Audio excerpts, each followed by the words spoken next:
The referee for the men's event, Glenn Hanley. The referee for the women's event, Craig Martin. And our staff for the men's and women's events, Robin Miller. Our technical officials are invited to be seated. As Nick said, welcome to the 25-26 Mattioli Victorian Open Long Course Championship. Session 1 of 6 big ones for the next 3 days. Joining me this morning is Chelsea and Nick. We're looking forward to the 3-day competition. Absolutely. Nice temperature we've got here this morning. Took us off for our weekend. We're starting off with multi-class of the 100-metre women's backstroke. I'm really looking forward to the event of the women's 400-metre IM. We've got 2 heats in there. I feel like that's the all-rounder of the pool. What about you, Nick?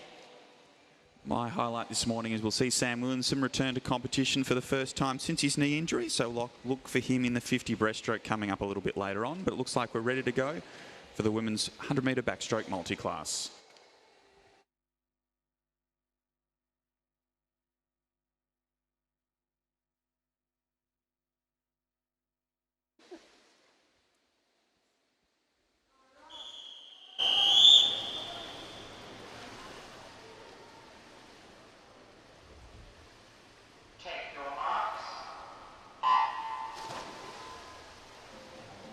So we kick it all off here with event 3, the women's 100-metre backstroke multi-class.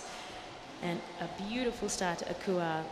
Classification S15 in lane 4 from Ivanhoe Swim. There's a couple of body lengths out in front now, being flanked by the other girls. Now, we do know with our classifications, if you're in the same classification, you're competing directly against each other. Otherwise, it's going to be all about the time when they hit the wall at the end. Yeah, we've got swimmers from 4 classifications in this first heat. And it is Ika who does a touch first there.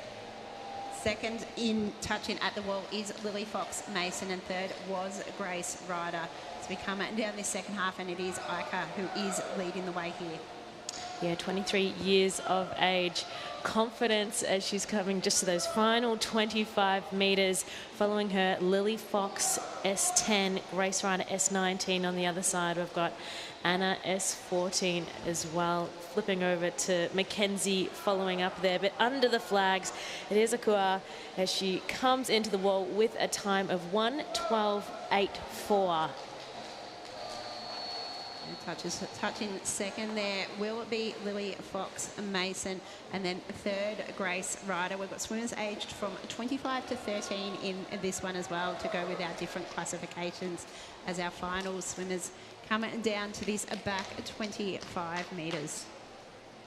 Yeah, Brianna Benz coming into the wall with hers 1:31.46, and then our final swimmer for her touch, Tara Jensen, 1:44.79. Well done, girls. Heat 1, that was.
And we're underway in our second heat of multi-class 100-metre backstroke, and strong start in the middle of the pool from Jasmine, our visitor from South Australia, who's in our S9 category and represents the Marion Swimming Club.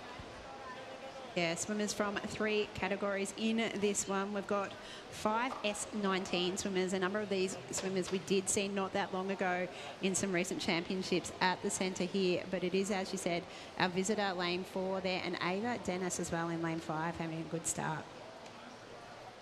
So it will be Ava Dennis who leads through at that 50-metre mark ahead of Jasmine, with Abigail sitting in 3rd place.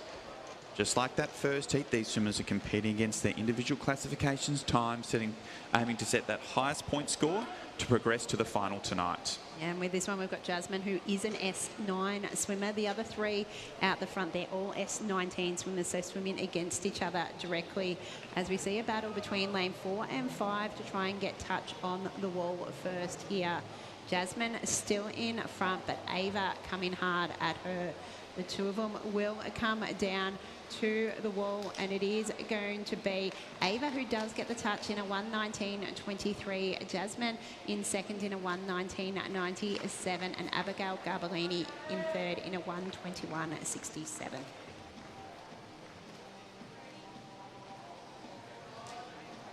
So touching the wall next will be Amy out in lane 2. And Kira Warwick in lane 1 will conclude the action here in the second heat of our women's 100-metre backstroke multi-class as she chases down her personal best time as she comes underneath the flags, our 19-year-old from the Flyers Swimming Club.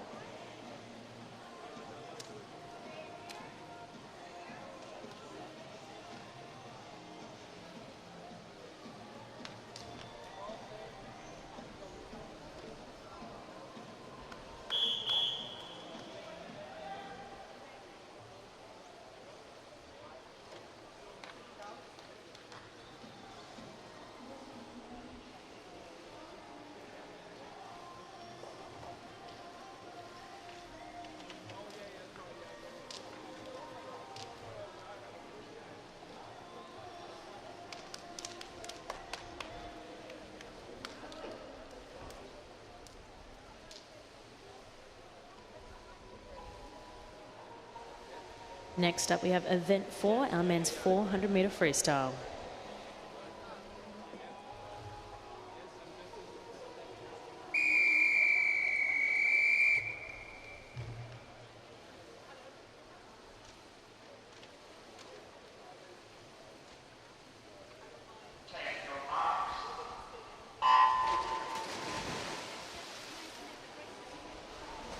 And heat 1 of 4 in the water now. A fantastic start to Nick Sloman in 5. Luke Higgs, one of our visitors from Moringa, in 4. And looking down the bottom of our pool, Kepler Schneiders as well in lane 9. But so quite close so far. We know Nick Moore is an open water swimmer, being an Olympian in that 10-kilometre distance. The one thing that's underappreciated about Nick is the speed that he has, and he's definitely shown that through his opening 50 there to lead through ahead of Luke Higgs. Well, yeah, Nick, what do you think the difference between Nick, 28 years of old, and Luke at 17 years of age, battling each other at the lead at the moment? What does experience of 10 years give you in swimming? It learns you to appreciate the race, and a 400 freestyle is a good race. For Nick, it's a very short race, so he can be nice and positive at it. Getting out in a 56.5, really strong and positive. Luke following him, with Oscar Kreutzberger sitting in 3rd place. Those 3 have now started to establish a lead over the rest of the field. Yeah, Nick, Luke, and Stuart also doing really well.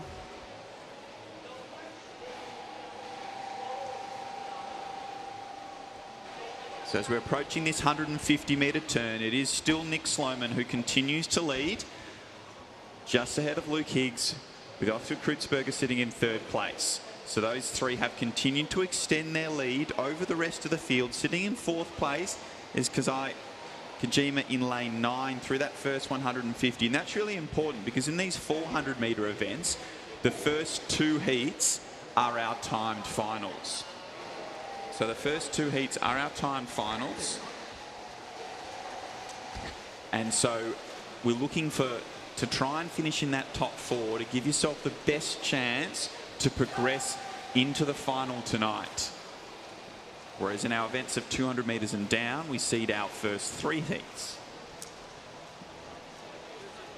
So Nick, across a 400-metre race that these guys are currently in, what is normally the race strategy? What do you think the top three we've got here are? Is their approach? So in that first 100, they wanted to get out nice and fast and relaxed. Second 100, trying to feel almost like it's building. Third 100, it's almost you want to re-accelerate to try and make sure you're maintaining that tempo. And I think this is where Nick Sloman's experience is showing. He's just gradually extending his lead through this third 100 here in Heat 1. And he's out to almost a body length. And then we come into this last 100. We'll see what we've got left. Looking nice, cool, calm and collected. Nick with that point of 2:57.23 at the 300-metre mark. This is where it is going to get exciting. One more turn to use that momentum to finish it off nice and strong. Looking at those times, aiming for that 3:55 is what they'd be going for this morning. So they're not quite on that speed, but they're not very far off it. Nick looks like he's going to swim well and truly under the 4-minute mark. Luke is going to be very close to joining him there with 50 metres left to swim. And Oscar's, the challenge for him will be to try and keep up with these two boys in this last 50 to swim under that 4-minute mark as well. Nick, would you rather be Nick in 5 or Luke in 4 at the moment, the leader or the chaser in the final 50? Nick has looked in control the whole race here. So Nick Sloman has looked comfortable. He started off nice and strongly.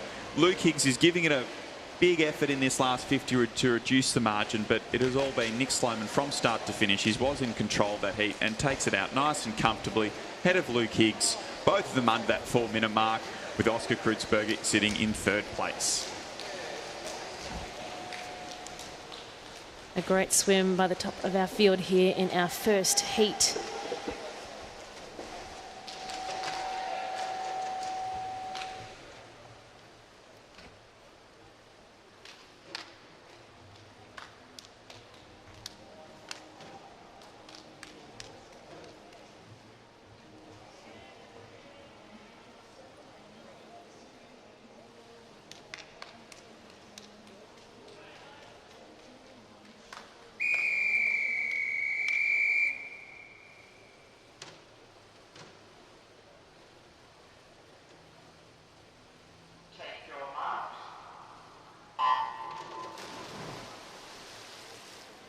In the water for the second of these 4 heats in the 400-metre freestyle. We're seeing that under 4-minute time is going to be something they're going to need to look at to try and get through to this final tonight.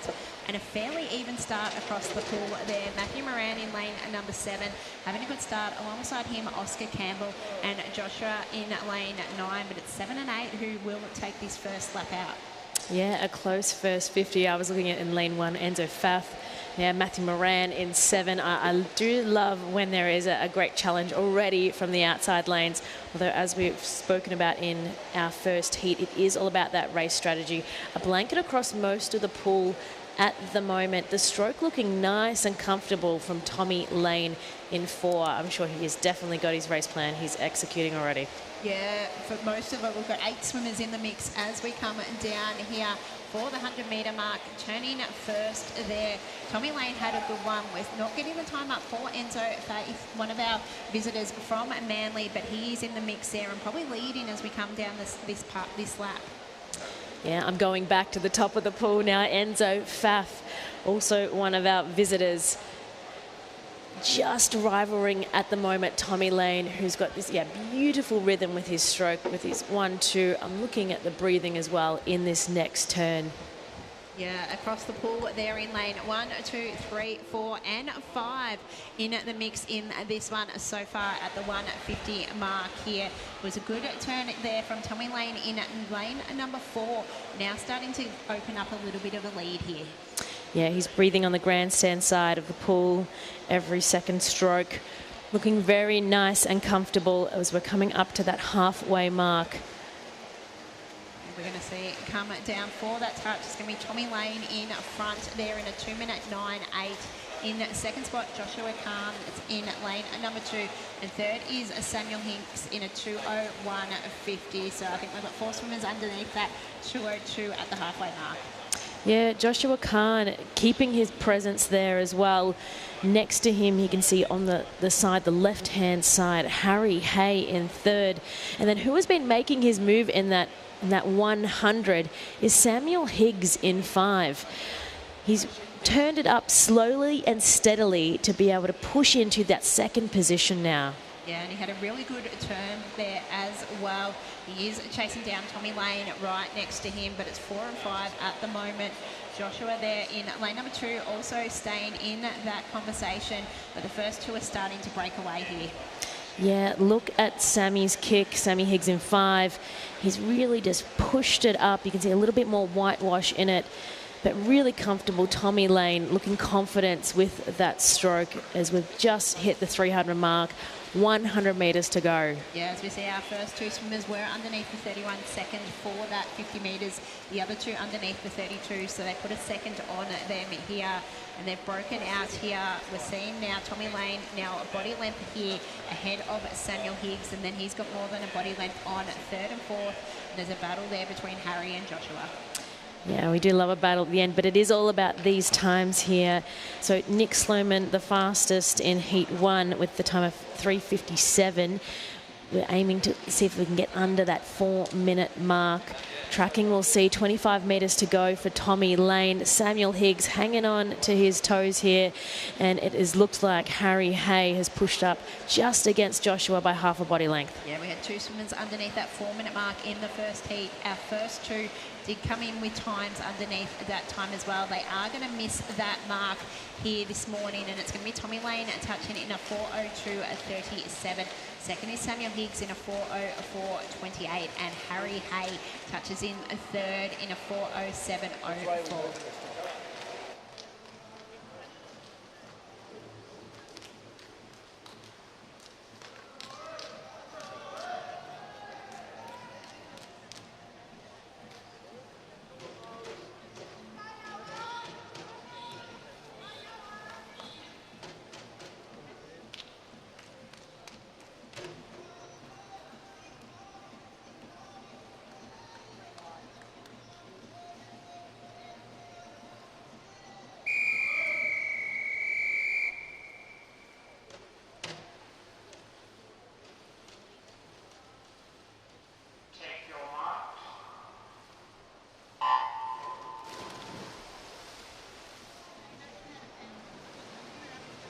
Up and stroking in the third of 4 heats here in the 400 metre freestyle event number 4 on the program for this weekend. And it was a good start there in lane number 3 from Gianluca. And he's looking relaxed through this opening 50 as he continues to hold a nice high body length lead over the rest of the field. So he leads through that first 50 in 28.2, followed by Noah Chappell, with Jack Hayes sitting in third place. Yeah, a good start there in 3, and as you said, coming out there in lane number 5, Jack Hayes had a really good turn and back part of that 25 metres, but it is still Gianluca who is leading the way. So Gianluca has the slowest tempo in the race so far, but is holding a slight advantage over a tightly bunched field as we make our way through this 100 metre turn. So Gianluca continues to lead. Jesse Phillips has now moved into second, with Noah remaining in third place.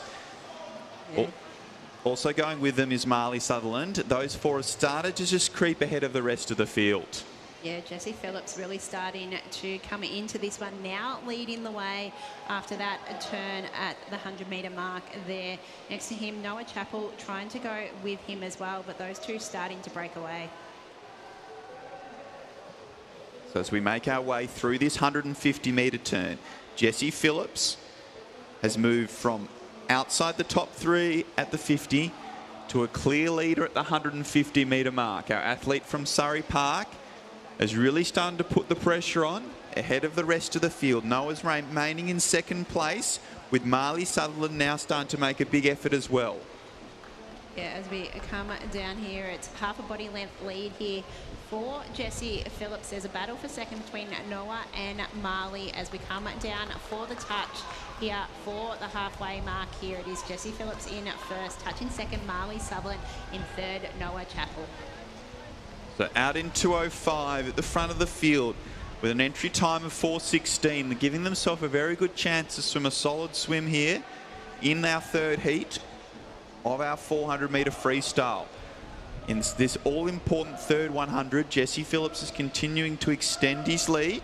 His tempo has remained unchanged since the start. He's out to over a body length lead now over Marley Sutherland, our athlete from Ballarat Gold. Yeah, it was a good 50 there from Marley Sutherland to now have a body length lead in that battle for second. Now we're starting to see some of those other swimmers come through. James Gargano in lane number 7 starting to make his move there. Also over in lanes 1 and 2, Jack and William. So as we approach the 300-metre turn, it is all Jesse Phillips out in front. Under 32 seconds on that 50, and he's giving himself a really good chance to swim a strong personal best time with 75 metres left to swim. He's pulled well clear of the rest of the field. Marley's holding on to second place. Noah remains in third, but out in front it is all Jesse Phillips. Yeah, come in with an entry time of 4:17.53 there, did the 21-year-old from Surrey Park, and he's now extending this lead as he comes down to the final turn. He will turn in a 3:41.40 there, just underneath the 32 seconds for that 50. He's trying to bring his legs in this final 50. They were pretty soft for the first 350 metres. Now he's bringing them in, alternating between his 2-beak and his 4-beak kick, but he's got 15 metres left to swim here in this third heat. And he has taken control of it after that opening 50. He's moved well clear of the rest of the field. He comes underneath the flags and takes down a nice personal best time of 4:12.23. Marley Sutherland's going to hold on for second with Noah Chappell in third.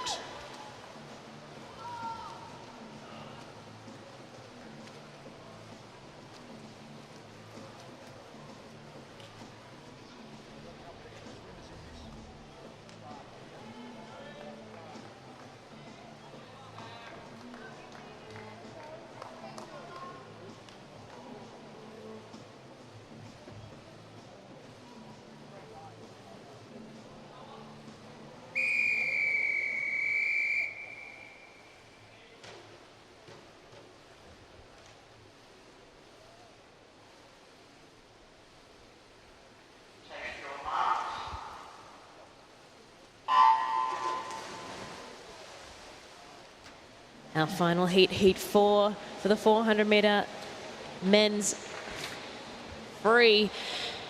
A great start there by Stuart Swinburne, one of our visitors. A beautiful 25 metres. Following him, Jordan Merrilees, and at the top in lane 2, Samuel Pelosi. Yeah, so it's no surprise to see Stuart out nice and strongly. He was an athlete who was seated in the top 20, but obviously got a little bit confused and missed his race, but he's getting the opportunity to race now. So he has an entry time under 4 minutes. So look for him to post a strong performance here with Jordan Merrilees going with him. So Jordan is a former Australian representative in the backstroke events at World Short Course Championships, making a little bit of a comeback in the pool and tackling this 400 freestyle, giving Stuart someone to race in this opening 100. Oh, we absolutely love that. Everybody come back into the pool. It's a fantastic place to be and a wonderful way to keep up that fitness, that is for sure. But Nick, what do you think of then the difference between the strokes between Stuart and Jordan, our 2 leaders at the moment? Stuart having a higher arm rate with the arms going over than Jordan. Well, it looks like Stuart's condition for this 400 metres a little bit better than Jordan. Obviously, Jordan doing a little bit more swimming from a social perspective at the moment. Got out nice and strong in that first 100, but does look like it took a little bit out of him, and he's now struggling to stay with Stuart in this second 100, but Stuart's just maintaining his tempo. Rhythm has maintained unchanged. Those legs have been going nice and strong through this opening 200. Yeah, he's looking fantastic in this first half of the race. Some beautiful consistency, as you've mentioned, with his tempo. And at the halfway mark, he's hit the 1:58.62. So nice and strong with leading the way. Jordan following, and then we've got Samuel Pelosi at the top and then following in Keegan and then Thomas. So we know that Stewart has seen the time set by that opening couple of heats. So he knows he needs to put in together a strong performance. He doesn't have anyone alongside him to race per se.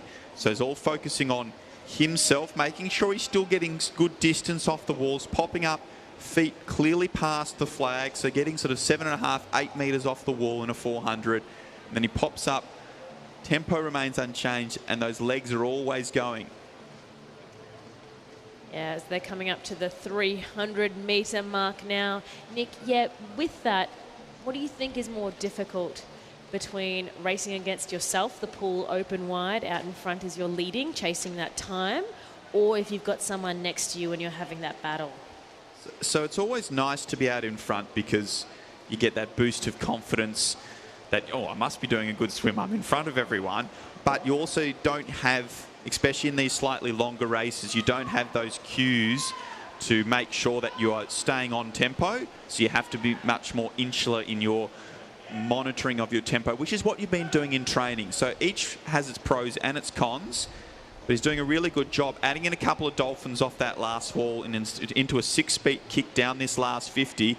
He's on track to swim under 4 minutes and give himself one of the centre lanes for the finals tonight. Yeah, you could definitely tell in this final 100 that he has picked up his pace, Stewart, and he's not letting that go now. He is chasing that time.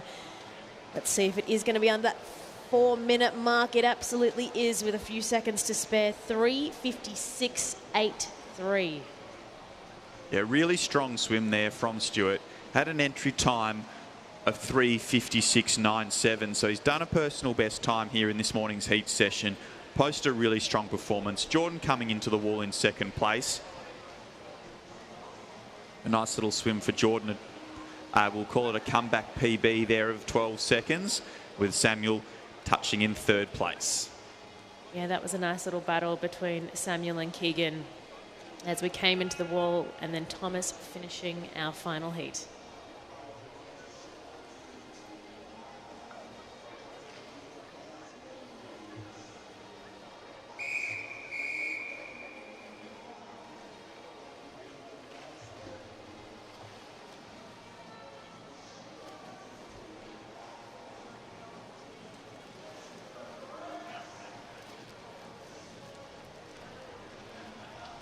And now we turn to the other end of the pool, event 5, our women's 50-metre butterfly.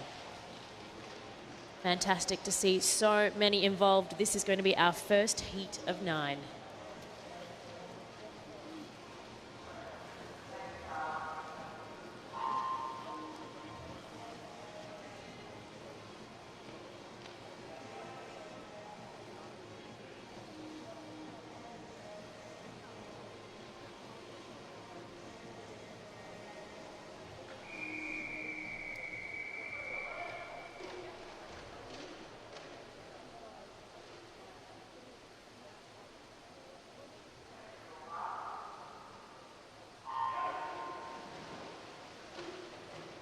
And they're off.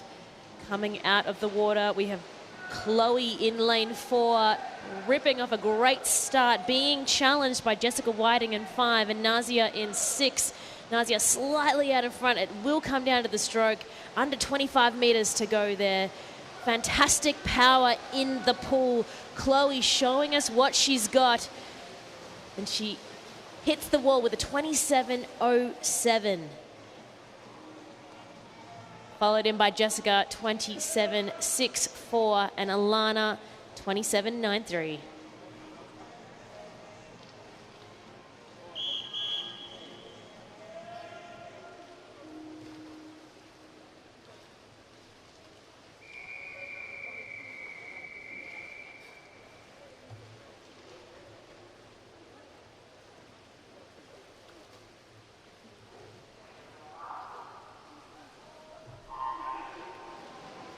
in the water for the second of 9 heats in the 50-metre butterfly here for our females. It's lane 4 there. Mackenzie Burns, one of our visitors, who has started strongly there. The swimmer from St Andrews still in front, starting now to come through in lane number 5 is Lily Kosh. Jemima Farmy also up there, but it is Mackenzie Burns who will take this one out by more than half a body length here. Will touch in a 26.69. Second was Lily Kosh in a 27.38, and third was Jemima Farmy in a 27.96.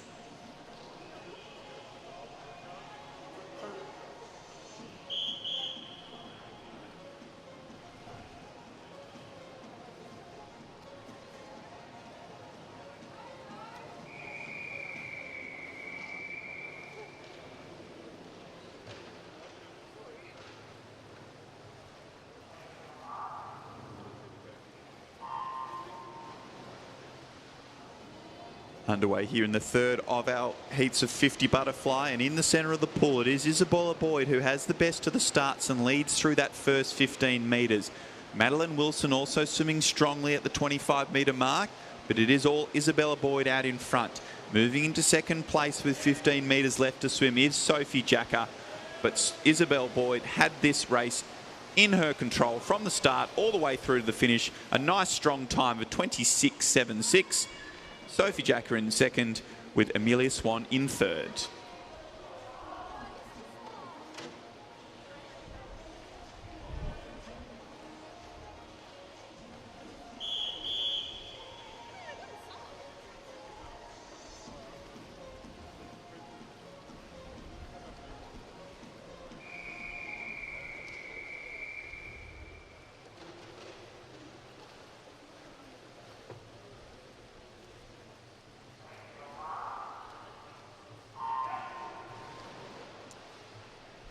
Heat 4 now in the water, trying to push those times to be on that 28-second mark to be vying for that final tonight.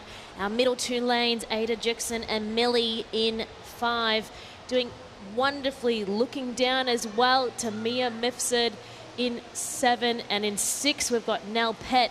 Nell pushing to the very, very end, up the top of our pool as well, Alexandra Murray. It's a mix across the lanes, but it is Nell Pett 29.37, and then Eve Anderson 29.65 following her, with Mia Mifsud 29.84. It really came down to that final 10 metres in that race.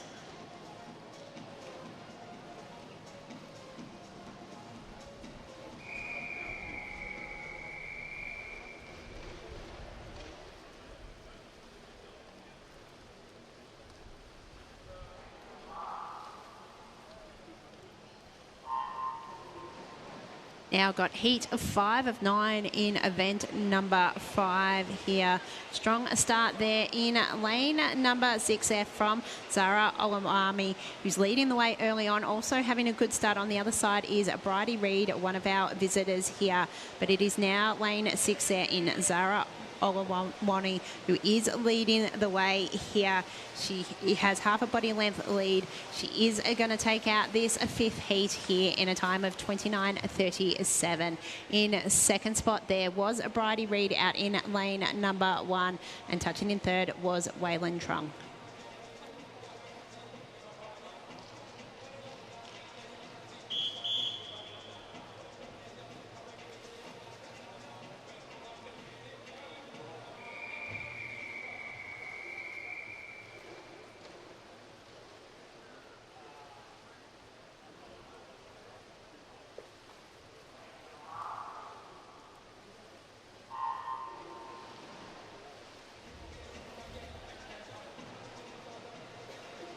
So in the centre of the pool, it is Caitlin who leads at that 15-metre mark, but it is a nice even line across the pool here in our 6th heat of women's 50 butterfly. Caitlin continues to hold a slight lead at that 35-metre mark over Aria Wentz. Those two are 1-2 with 15 metres left to swim and have a slight advantage over the rest of the flat field as they come underneath the flags and down to touch. It will be Caitlin who takes it out ahead of Aria, with Logan Shelley in third.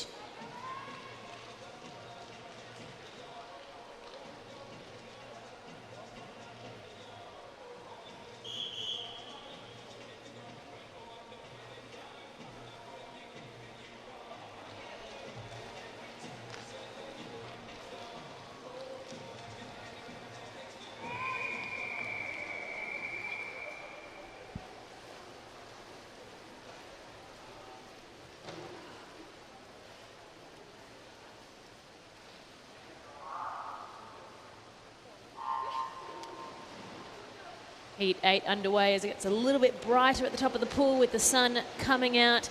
And coming out of the water there was our athletes. It was Holly, it was Lexan, it was Ayla. A battle between flow and power for Heat 9 of our 50-metre butterfly for the women's. It is quite streamlined across the middle there between Ayla, Evelyn, Madison, Zara also in the mix. It's going to come down to the timing of the touch. And Alicia overall 30-29 taking out that heat. Olivia Bailey 30-35 in that second position with Amelia Broughton 30-41.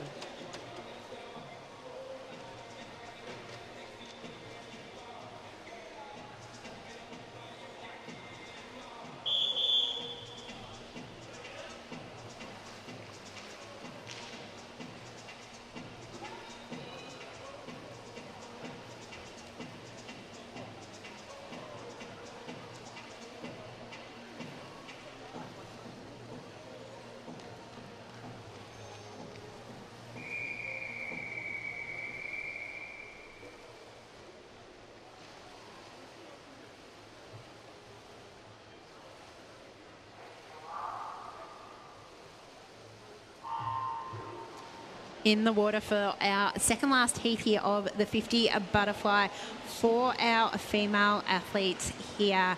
Fairly even start there. Madison Brown in lane number 5 having a good start. Also on the far side of the pool, Jemima Hale and Holly Hembro. But it is Madison Brown who is leading the way as we come down this second 50. Starting to come through now is Ariel Cole. It is a very even spread here, but it looks like it is going to be Madison Brown. No, Jemima Hale, sorry, gets the touch on that one in a 29.71. Second was Madison Brown in a 29.83 and Ariel Cole in third.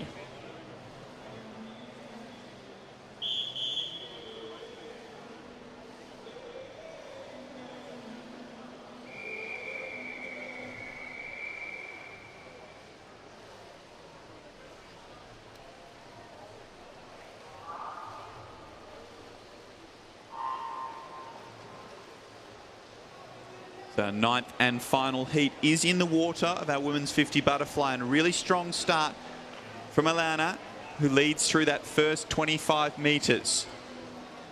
Gemma and Holly right up alongside her, and all three of them in with a good chance with 15 metres left to swim here in our final heat.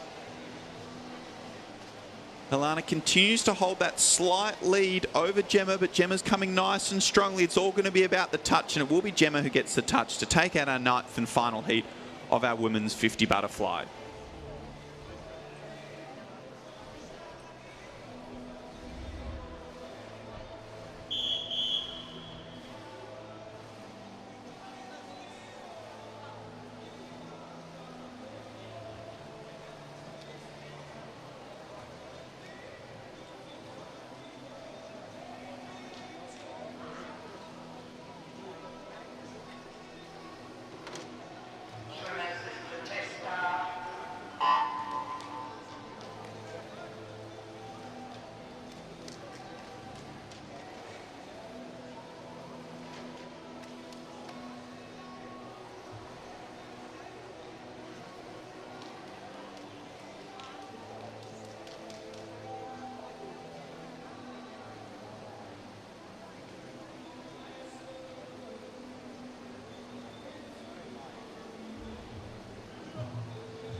And here we go for event 6, the men's 200-metre butterfly underway and in the water. A brilliant start in lanes 4 and 5. Lewis Clarebert and Matthew Temple, one of our visitors from South Australia. But yeah, making moves, Lewis. Yeah, Matthew Temple, as you said, one of our visitors. I think there's 5 in this heat. The Olympian, it does have the Victorian Open record from 2021. So we know what he can do here as we're starting to see the swimmers come through for the second 50. But it is lane number 4 there, Lewis Clarebert, who is absolutely dominating this one, out to nearly 2 body lengths lead already. Yeah, I mean, we've seen the 50s from the women just previously, and that is an absolute sprint. But the 200 metres here, there is no stopping them. It is still at a high work rate. And knocking off the halfway mark, Lewis Clarebert well in front with that 56.12 mark. Hakura, one of our visitors, 59.91. Let's see what they can muster up here. It's getting closer across that second area in the field. It is. Lewis, 1 or 2 swimmers to come in with a time underneath that 2-minute mark there. So we're starting to see why. But that battle for second is on. We have got across the pool there in lane 2, 3, 5 and 6. So anyone's game in those for those minor positions here. But it is Lewis Clarebert who is leading the way here in a 1:29.89 here as we come down this last lap. Yeah, his entry time was under 2 minutes. It was at 1:55 mark. So let's see what he can produce on the board looking towards tonight's final. But the battle, though, it pushed up Harrison Rothwell. Although in saying that, he is being challenged by James Darcy, one of our visitors in 3, as we are watching Lewis do his thing, coming strongly into the wall at that time of 2:02.18. Making a note of that, with then James with 2:07.19 and Matthew 2:08.67.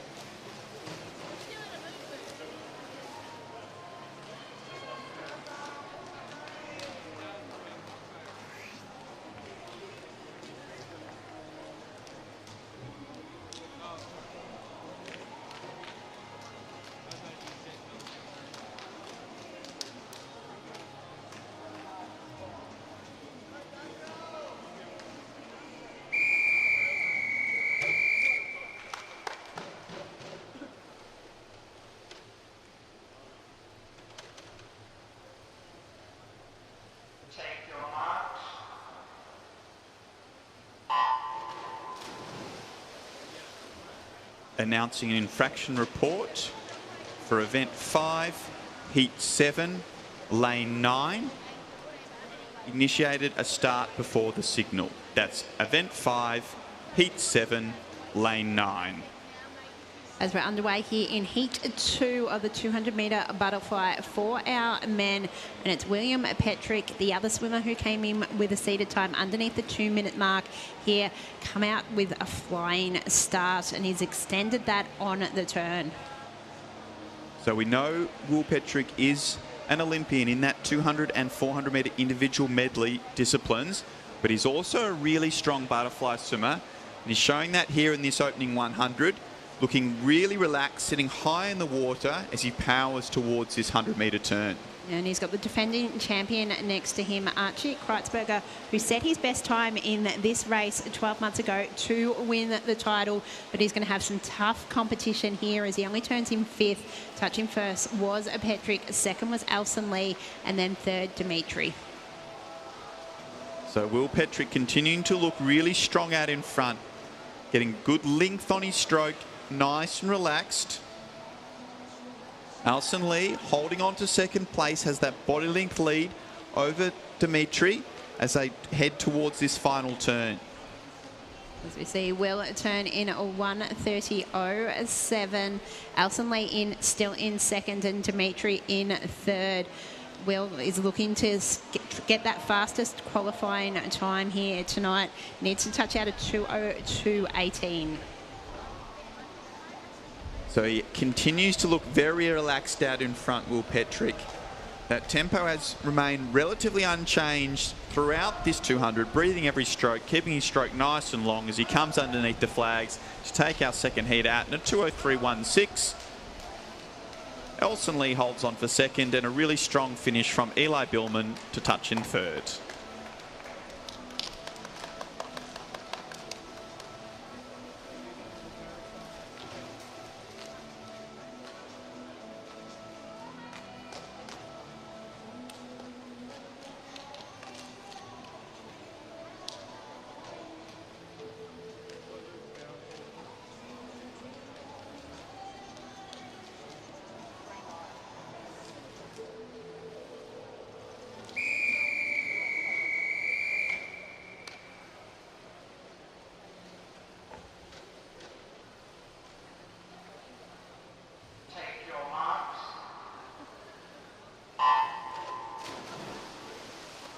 And here is 3 of 4 with our heats. Fantastic start to our middle lanes, Malik Amin and James McBride. Now we're looking around that time, even pushing it up to 2:08 to be making our final heat tonight. Yes, definitely with a strong swim, these swimmers have a good chance to be back for the final tonight. And it will be through this opening 50. Malik, who has a slight lead over James, with Tannen sitting in 3rd place. So James is a member of the Swimming Victoria's Horton squad, performance squad that's just recently back from Dubai. They landed on Tuesday, competing at that Dubai Open. So it's a fast turnaround, readjusting to the times difference and back out in performance here. But he's putting together a really strong second 50 to come up alongside Malik at that 100-metre turn. Yeah, at this halfway mark here, it is Malik 59.44. James very close behind him, only points of a second. And I would say, Nick, what are you talking about the change in time? Swimmers are always early risers. And their parents too, that's for sure. And a really strong third 50 now from James McBride. He carried that momentum into his turn, popped up in the lead, and has pulled out to almost a body length lead with this final 50 fast approaching. Yeah, this is going to be an exciting finish in this final 50. The final turn to get a great push on those dolphin kicks with those underwaters. Malik coming up first. James hot on his heels, but Tannen in 5 has now taken over into that second position. Let's see how the ground that he is looking at the moment that he's gaining, Nick. Yeah, it's a really strong last 50 from Adam in lane 6. So Adam Elefni has come up alongside James McBride. Those two with 15 metres left to swim, but Tannen's now moving through the middle again. So it will be our Surrey Park swimmers who are going to be 1 and 2 on the wall. But Adam takes the touch in a 2:06.24 ahead of Tannen, with James in 3rd place.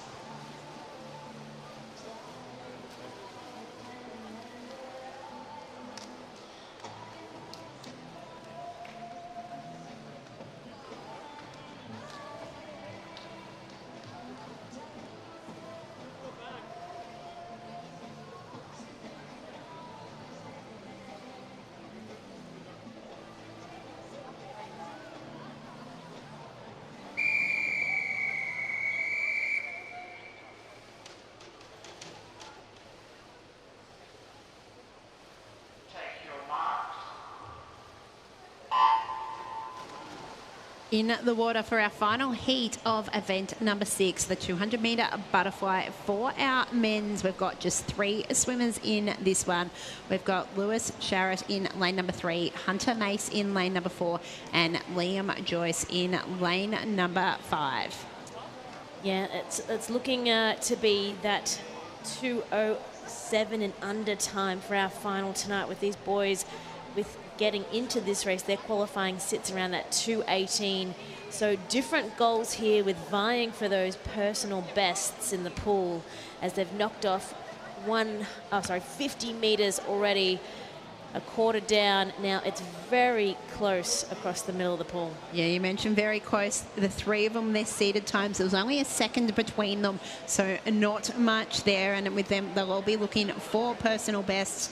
Obviously, Liam Joyce just 14, the youngster in this one. Lewis Sharrett 15, and then Hunter Mace 18 as well. So still a lot of swimming left for these 3, and it will be Hunter Mace who touches first there in a 1:03.77. Lewis Sharrett in 2nd, and Liam Joyce in 3rd. Yeah, all within a second of themselves between each other for this second half of the race. It kind of re-begins here, right?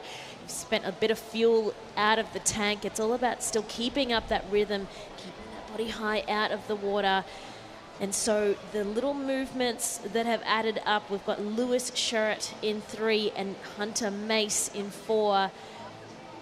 Lewis out in front on this final turn. Yeah, Lewis made his move there and out by more than a body length. So he had a really good turn as well there after trailing in that back 25 of that last lap. The battle for second in this heat is on, with Liam Joyce coming up to Hunter Mace and slightly ahead of him now.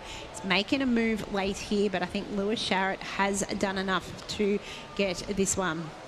Yeah, he is looking nice and strong out in front, but we love the little comeback by Liam Joyce, picking up that pace in this final 50. It's not going to be enough to get him out the front for this heat, and a solid tap into the wall from Lewis, 2:18.35 to finish off our heats. That was the fourth of four.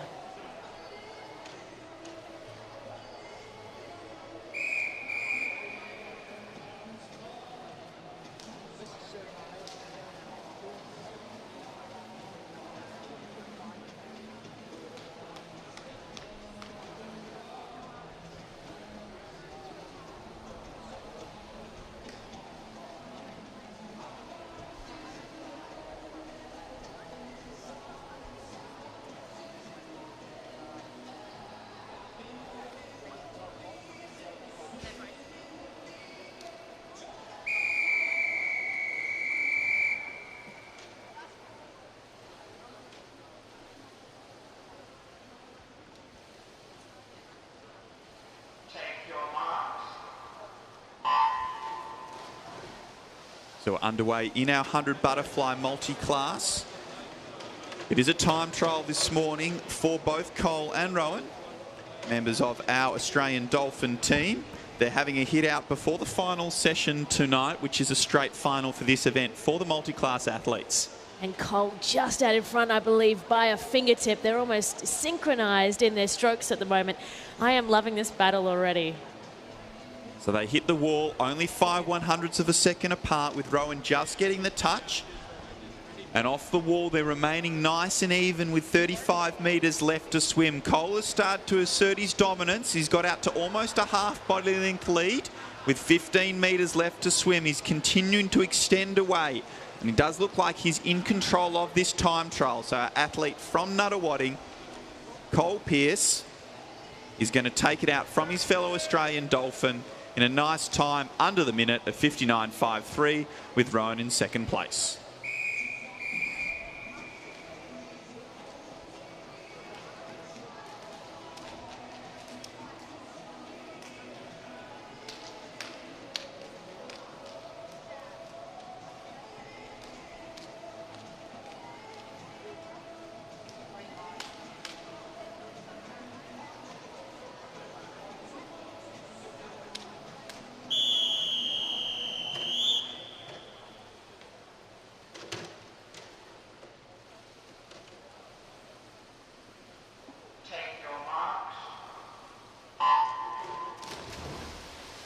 In the water for the 100-metre breaststroke here.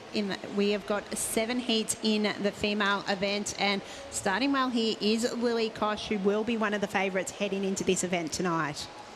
Yeah, we know that Lily's really strong in this 100-metre breaststroke event, and she's getting out nice and fast in this first 50. So pulling out to almost a body length lead as she approaches this 50-metre turn. The 17-year-old is looking really relaxed as she makes this turn in a 32.71. So that's a good speed for that opening 50. Is the defending champion in this event as well, and being able to extend her lead on the turn there. In second is Rydell Smith, and then touching third was Madeline Horvath. So it is lanes 4, 5 and 6 who are leading the way in this one. With 15 metres left to swim, it is all Lily out in front. She's got a 2.5 body length lead and is in control of this opening heat of our women's 100-metre breaststroke as she comes underneath the flags to take it out in a nice time under the 1:10 barrier. Rydell sitting in second place, and tight battle for third goes the way of Madeline Horvath.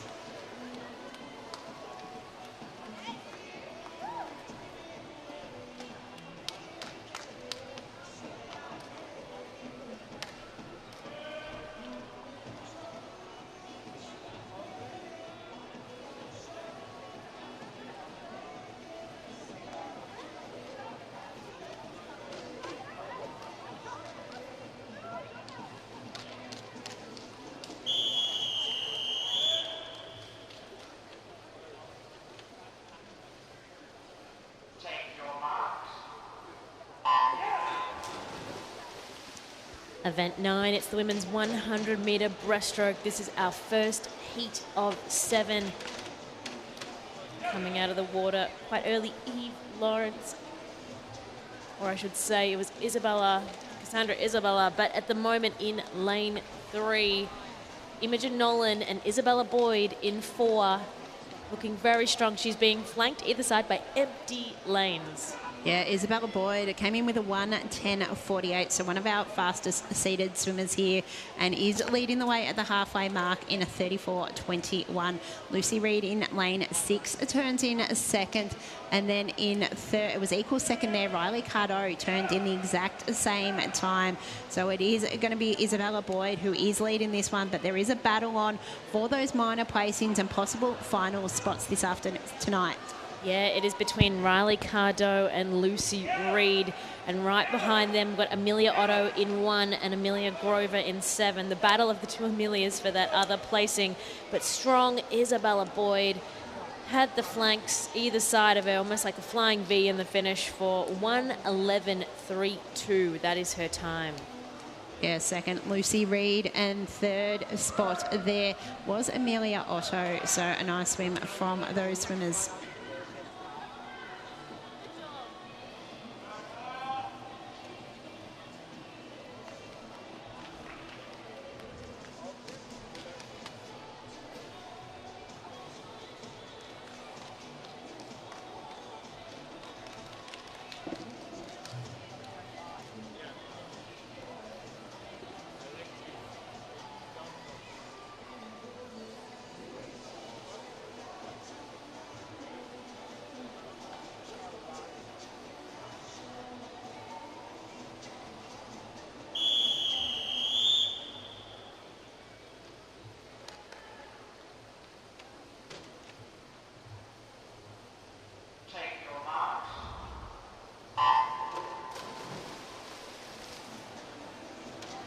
Into heat 3. And a brilliant start. Kaya in lane 9, coming out strong, but already the middle lanes are challenging. In lane 5, we've got Farida Taha doing a fantastic job in this first 25 metres, chasing her as well in 3, Zoe Schneiders. It does look like both Farida and Zoe have got about a half body length lead over the rest of the field, with Leona trying to catch them as they approach this 50-metre turn. So they will be our 3 leaders, all turning under 36 through that opening 50. And it will be Zoe Schneiders who pops up in the lead after the turn. And you can hear the crowd saying go for their swimmers to listen in the water. And it is going to be Farida who is stretching out in front with every stroke. Zoe challenging her and Leona chasing her in 6. But Farida looking very nice and strong, picking up the pace as well. We've got Charlotte Kelly at 8, but it's beautifully executed by Farida from Surrey Park with her time of 1:14.33.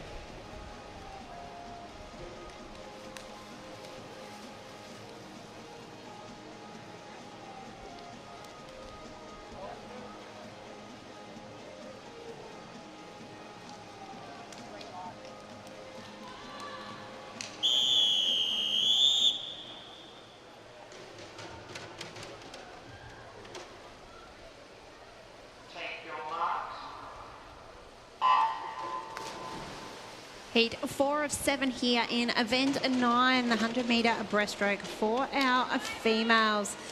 Fairly even start across the pool here. Lanes number 3 there, Salia White and Waylon Trung in 4 have had good starts. Also starting to come through in lane number 6, Zoe McCauley.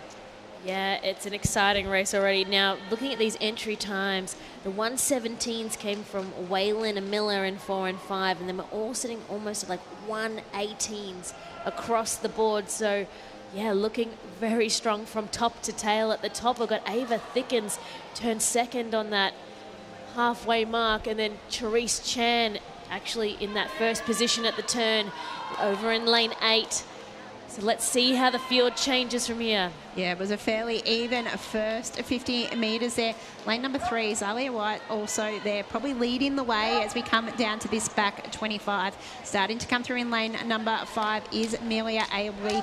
Ava Thickens still in the conversation out in lane number 0, but those middle lanes starting to come through here.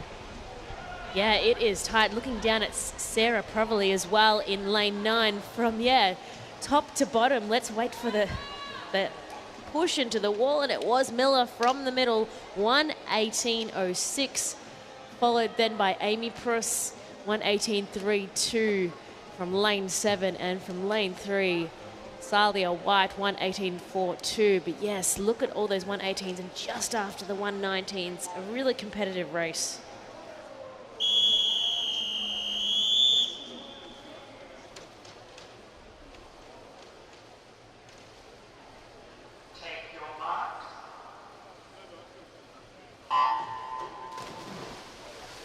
Here we go, another heat. It's number 5 for the girls.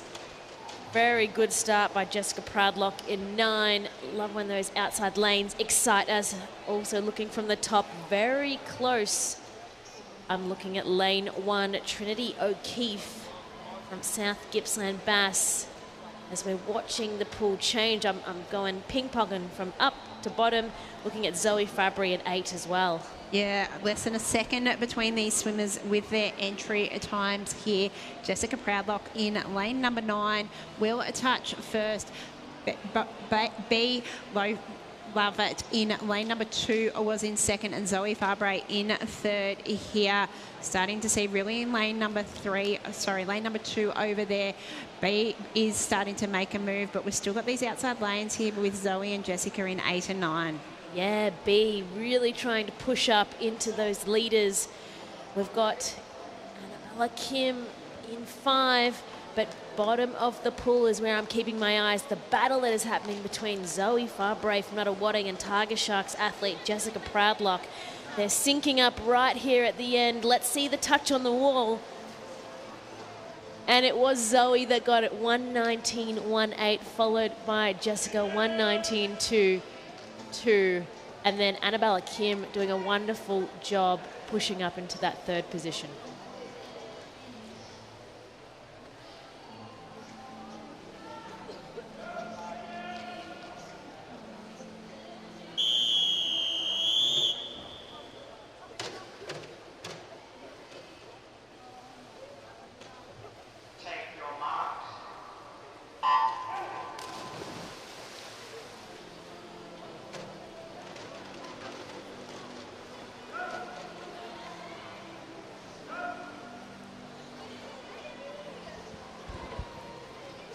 So we're incredibly fortunate now to be joined by Australian head coach Rowan Taylor. Nice to have you on the broadcast, Rowan. Oh, thanks for having me. Appreciate that. Yeah, and obviously a number of Australian swimmers out there. Seen some good signs already? Yeah, look, it's the first day of the meet, and heats. They'll ease into it and set themselves up for a good final.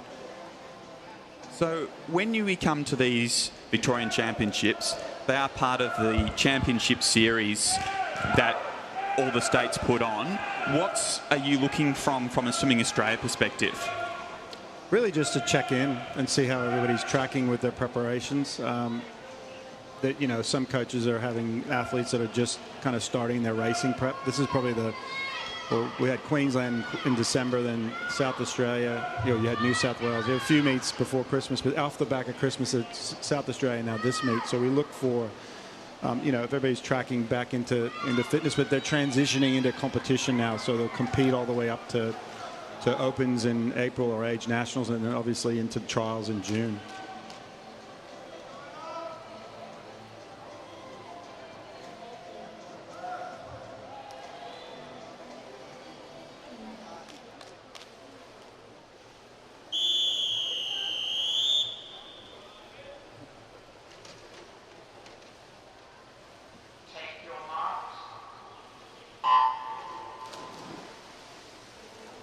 So also joining us in the commentary is Nick Baker, who's the Performance Pathways Manager for Swimming Victoria.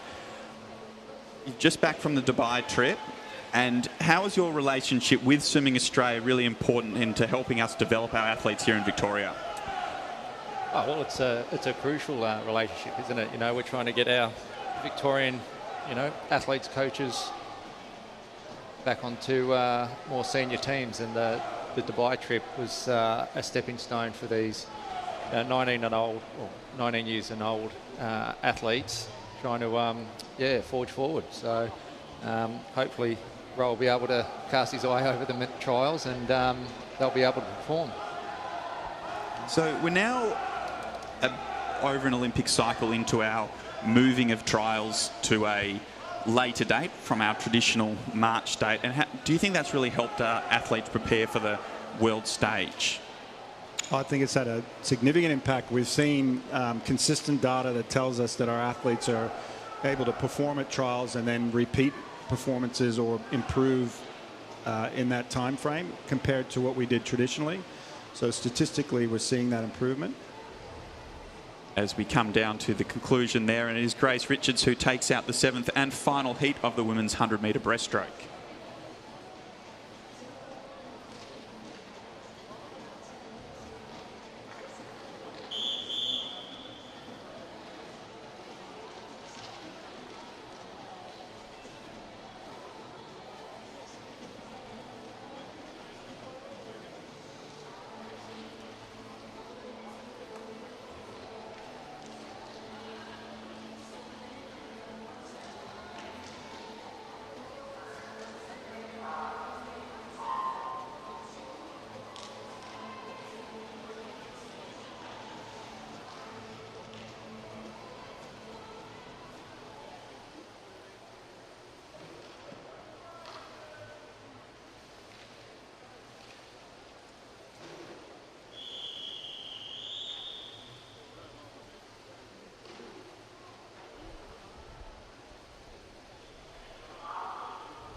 So Sam Williamson back in the pool for the first time post his knee injury.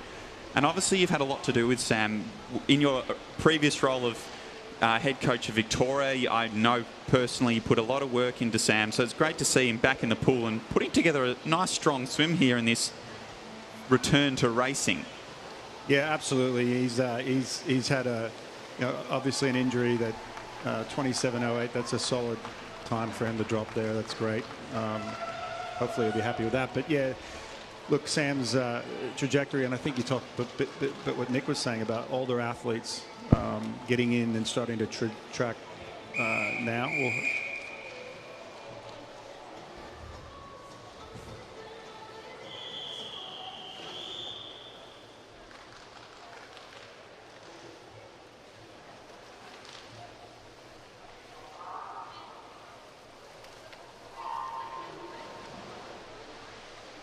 Yeah, and as I was saying, Sam, was a later developer. Like, he came through, so it just goes to show that, you're at the older end of that 17, 18, 19. That's a real good opportunity for you to continue. And by providing opportunities, Swimming Victoria, and other opportunities that are provided for athletes to continue to get that experience.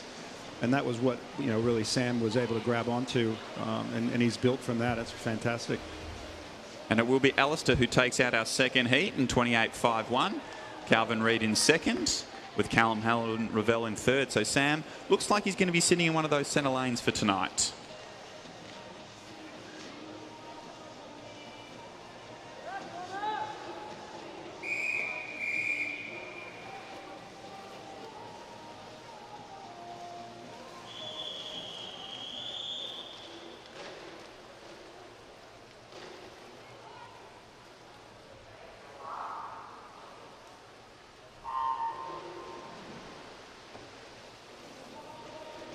We're underway now, third heat, and it's Cameron Jordan in the centre of the pool. Obviously something he's still working on is his starts. They have gradually gotten better as he comes up alongside Felix Dressel-De Bruin through that 25-metre mark. So Cam is showing that he has the fastest swim speed here in heat 3, as he's going to pull away from the rest of the field underneath the flags to take it out in a nice time of 28.01. Felix in second and Joshua Palmer in third.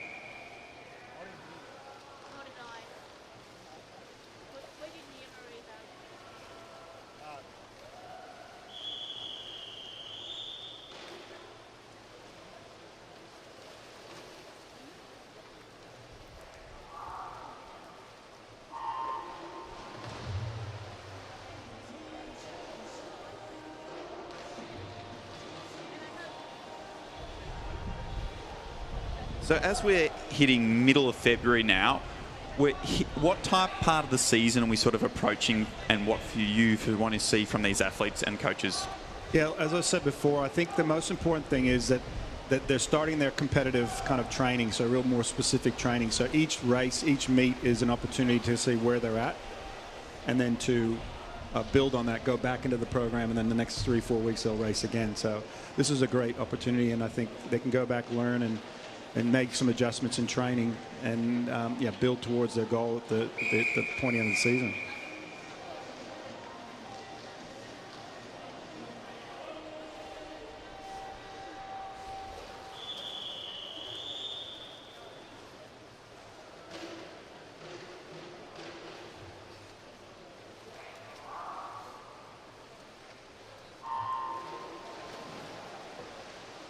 You've had experience right through the competitive program from coaching those juniors and development. And that's one of the things I think that all the other coaches respect, that you are really good at helping them, guide them on that process and that journey. What's some of the key things that you're looking for some of these younger athletes as they progress through these ranks? I think it starts with technique, really good sound technique, modeling what the best do, and the skills that go with that. I think if you can really hone that early on, it holds them in good stead going forward. And the training that they need to do to kind of uplift that. If it's just about the training, the physical work, and they're not skillful, they're going to struggle.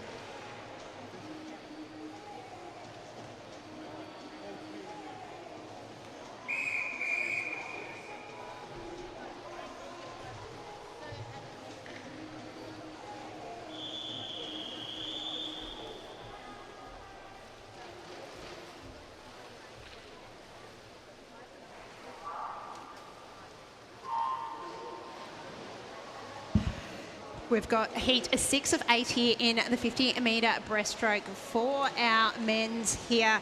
Had some good swims already in this one. Leading the way in the middle of the pool here, lanes 3 and 4. So Alexander Buckland and Hugh Fythe have had some good swims here. Starting to come through is Dax Conhetty. Now coming on lane number 8, Luke Stafford. So seeing a real spread here across the pool in this 8th heat here. Sorry, the 6th heat here. Touching first is going to be Austin Robbins in lane number 2 here. Luke Stafford in lane number 8 to touch second, and Darren Tan in third. So that one, a real spread in that race there. Absolutely, and I think when you get to the latter part of the heat, you're going to have people that are probably primed to put a good time down. It's a good opportunity for them to move up in their rankings. So we're going to see some of these types of outcomes with outside lanes, I think.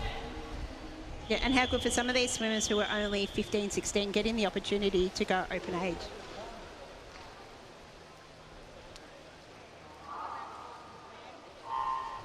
Yeah, and this is what the competition, open competition, is about. The opportunity for the age group athletes that are kind of moving through to compete against the senior athletes and see where they are, and be able to go back into their training environments and work with their coaches on the things they need to do to kind of move themselves up. So the opportunity to watch the faster heats in the beginning of this, to be able to see what they're doing, then maybe mirror some of those things, is really important.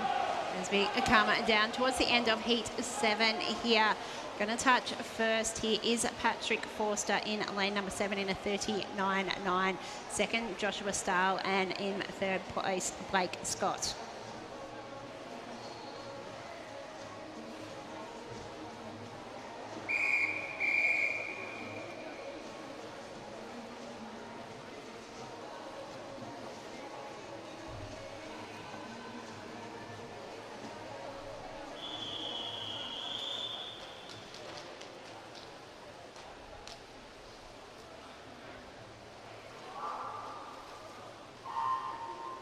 Now underway in this final heat of event 10, the 50 breaststroke for our men here. Just 3 swimmers in this one. Not much across the pool early on here. Aon in lane number 4, narrowly leading the way, but sticking with him is William Blackwood and Lachlan Bull trying to go with them here. Aon still leading the way in this one, but we're starting to see Lachlan come through here. Not going to be much between these two swimmers as we get to the wall here. Getting the touch was Aon, who led from the start in a 32.64, and a narrow win there against Lachlan Bull in a 32.66, and William Blackwood in a 33.39.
Could Swimming Metro Northeast and SOPAC please come down to the TD desk? Swimming Metro Northeast and SOPAC, please come down to the TD desk. Thank you.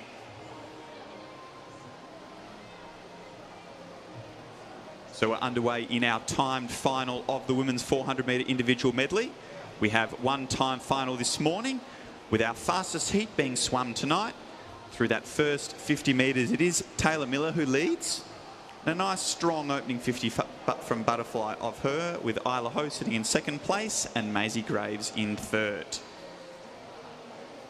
So I still have Nick and Rowan alongside me. And so Nick, we're just back from the Dubai trip. What was, obviously there's an opportunity for our 19 and older athletes in that Horton squad to get some international racing experience. What is that Horton squad all about?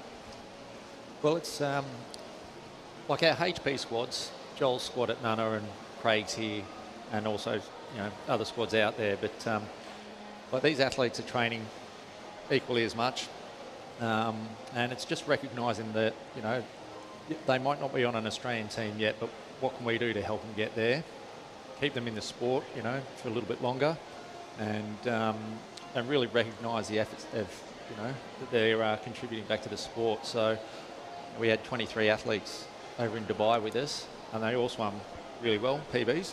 And ideally, when we get to trials, they'll come back with a bit more confidence and a little bit more vigour about them, and have a crack against some of the bigger guys. So So I've seen some of them and spoken to some of them since they've returned, and they've all come back with a really positive attitude and lots of learnings. They learnt. They obviously got to race against some international Olympians. Obviously, when they go to Open Nationals, they get to race against the Australian Olympians, but they got to expose to some of those international competitors, and the feedback they were giving me was they really enjoyed the experience, but they learnt from it. Yeah. And so then that's obviously a great thing that Swimming Victoria's done. Well, I think, Ro can talk more about it, but the more you learn, the more confidence you get, and away you go. But I think one of the good things one of the highlights was that in the warm-up pool, there they are talking to Olympic medalists, and it's those conversations on pool deck where the real gems will, they'll take that away, and also by watching, the way those athletes go about their business as well, just how professional they are, the warm-ups, the cool-downs, the debriefs, and then obviously executing their races. So it was pretty awesome. And so Taylor Miller continues to lead here in this time final of the 400 metre individual medley. So, and from a depth perspective, Rowan, obviously for the top end to be doing well, it's always good for them to have challenges pushing up behind them, and having another 24 athletes who are getting these international experience is going to obviously push them to strive for better, and hopefully that's going to push the top end even further.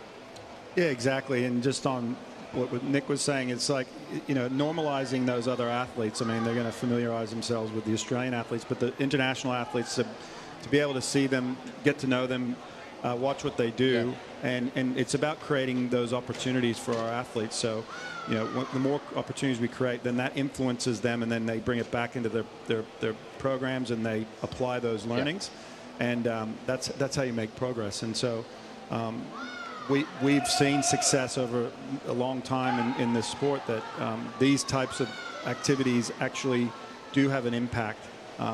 They may not be immediate, but they actually just spark something in someone, and then all of a sudden, and because of the system that's here in Victoria, and the support around athletes as they're at different levels, that will continue on. So those opportunities will continue to be there, but obviously they've got to continue to improve. And so that's that balance between creating opportunities and athletes continue to progress with those opportunities. So I think with that, we need to do this in Australia. We don't have the numbers that other countries have.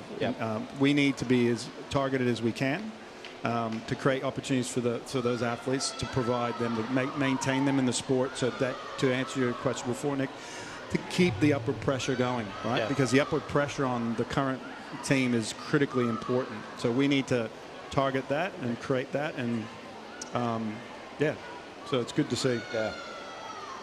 As we're coming to the final 15 metres of this time final, and Taylor Miller has held the lead throughout.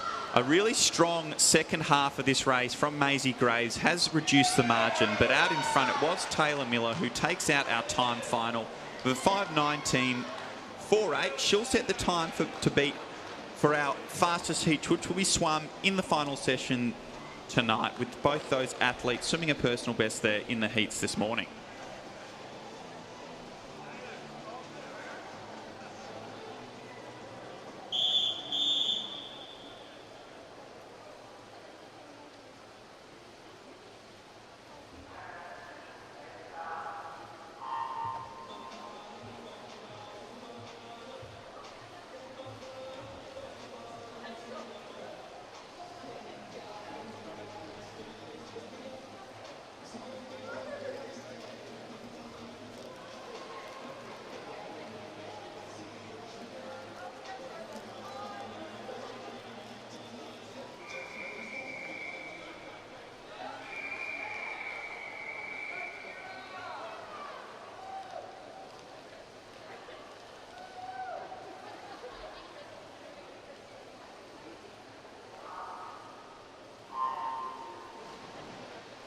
So thank you very much for joining us this morning, Rowan.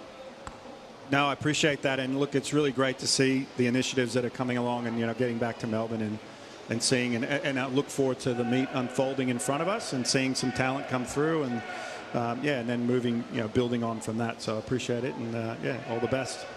Thank you for coming down. We had a great time, and we look forward to seeing you again when Open Nationals rolls around in a couple of months. So Nick Baker will continue to be alongside me for a little while as we're coming down in our first 50 of multi-class breaststroke. It is Grace Ryder who touches under that 40-second mark in this opening heat of our 50-metre breaststroke multi-class. Brenna Binns touching the wall in second. Reminded these times are then converted into a point score so we can determine our finalists for our multi-class events.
Now, got our second heat here for the 50-metre breaststroke for our female multi-class here. We've got swimmers from two classifications here. Majority of our swimmers from that S19, Anna Layton from our S14. As we've said with these ones, it does come in terms of classification with points and closest to the world record, who will make the final tonight. But leading the way there in lane number 5 is Al Feely, one of our S19 swimmers. Next to her, Meg Meg Conhetty, also one of our S19 swimmers, and then Anna Layton in lane number 3. And it is going to be Al Feely who touches first in a 42.55. Meg Conhetty second, and Anna Layton in third spot there.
So we're underway in event 14, the women's 100-metre freestyle. We have 7 heats, and heat 1 is in the water, and our Australian Dolphin, Brittany Calizo, in the centre of the pool, off to a nice strong start.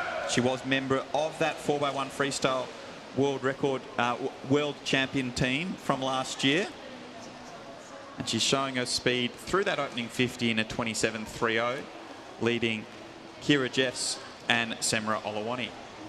Yeah, she's doing a fantastic job, the 25-year-old, leading out nice and strong in front. It's like the flying V behind her, being flanked by, Kira Jeffs and Samara Olawani. Madeline Wilson also doing a great job keeping that up in the final 10 metres as Brittany comes underneath the flags. Let's check out our time, 55.22.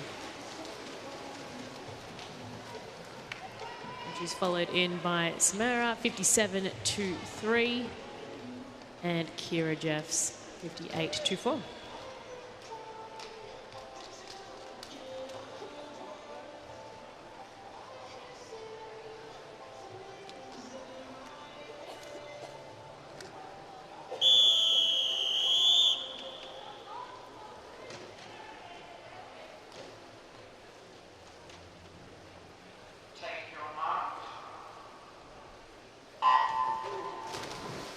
So, Nick, just before we let you go, Alexandra Skinner was one of those athletes that was on that Dubai trip. Just any final more comments on for that trip to Dubai for those athletes in that Horton squad? Well, I think Alex must still have jet lag because she's not in the race at the moment. But, yeah, taking a couple of days to get over it. But I think that, listen, what I'm looking forward to is just watching these guys, like what I'm saying, progressing through, and when we're at trials, like being competitive in those finals, you know, doesn't necessarily mean they'll be up there for medals, but being competitive for those other spots and taking that step forward and improving their best times, or, you know, improving their entry times. So I've got to say that the athletes were so professional over there, and they represented Victoria with pride, and it was they were awesome. But also I want to say thanks to Jace, CEO Jace, and the other staff at SV, because it was a risk taking these guys over there, and the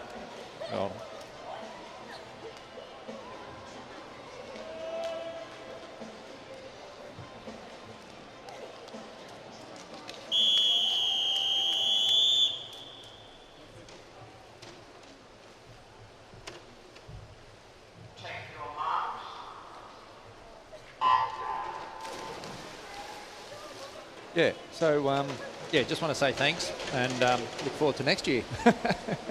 Excellent. And the fact that you want to go back again means it must have been a big success. So thank you very much to for Nick Baker, the Swimming Victoria's Performance Pathways Manager, for joining us this morning as we're underway here in Heat 3 of our Women's 100 Freestyle. As we make our way through to the 50-metre turn, it is Arabella Tomlinson just ahead of Alana Torrance. Those two are 1-2, with Lucy Marr sitting in third place. And I just want to also highlight Chloe and Alyssa, who came first and second in that second heat, as we are in the third, and it is going to be that battle here. Arabella Tomlinson, Alana Torrance, neck and neck. I'm holding my breath. 58.15 Alana, 58.23 Arabella. A very close heat in that under minute time.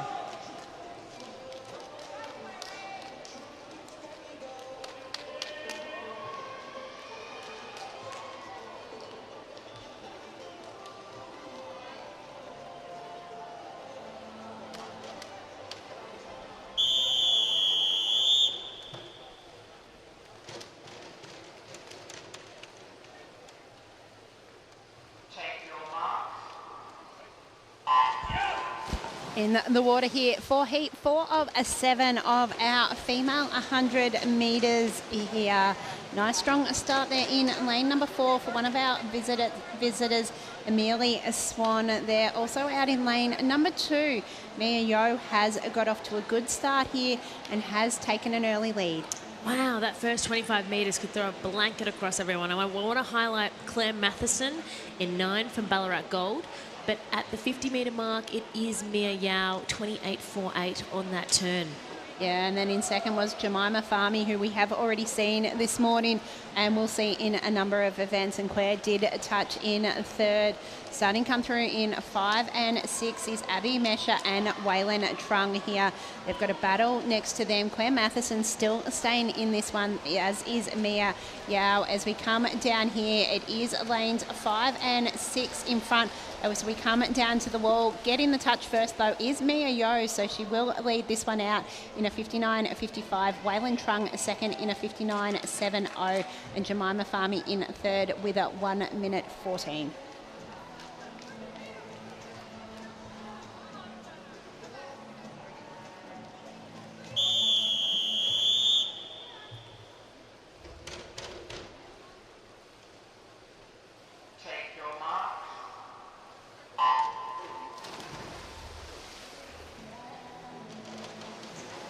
In the water for heat 5 of 7 in the 100-metre freestyle here for our females. A nice good start there in lane number 4 for Natasha Coleman. As we're seeing yet again, these outside lanes are having some good swims here, with Lou in lane number 8 also having a good first 25 metres. So it will be nice and even, but it will be Yushi Liu who leads just ahead of Jamie as that 50-metre turn. So they turn in first and second with Natasha Coleman in third. They've got a half body length, but over the far side of the pool, Arabella Johnson and Kiara Mooney are also in with a chance here with 25 metres left to swim. It's those 5 who are going to battle out the places here in our 5th heat. Yeah, spread across the pool here as we come down to this last 15 metres here. In front is Natasha Coleman, as we see Yushi Liu coming through as well here, but getting the touch here for this one will be Natasha Coleman in a 1:18. Second spot there was Kira Mooney in lane number 2 after a really strong finish, and Arabella Johnson finishes in third.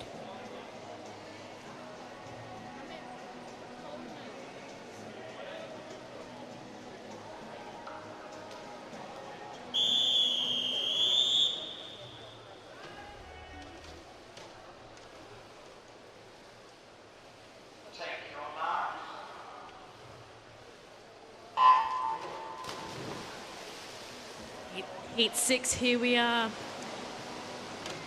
Some strong underwaters from lane 4, Sienna Sanalin. But arm length out in front, just next to her, Emma Baldwin. Yeah, it's been a good swim so far. Alyssa Lever also having a strong start in 3, but Hannah Ristig in 9 again. That lane 9 has had some good 100-metre freestyles here in our females races so far, but it is Alyssa Lever in 3 who touches first. In second spot was Emma Baldwin in 5, and then Alexandra Murray, one of our visitors in lane number 2, touched halfway mark in third. Yeah, Alyssa Lever on a mission. Look at that kick behind her. Though being chased, she knows that she's going to have to push forward harder and faster. Emma Baldwin in 5, looking to take control of this race, noting Hannah Ristig in lane 9, her efforts. It's going to actually looking at being Hannah potentially. Oh, she's made that second position with the heat. Alyssa Lever first in that one, 1 minute 0.75. Hannah 1 minute 0.83, followed in by Emma Baldwin 1:01.13.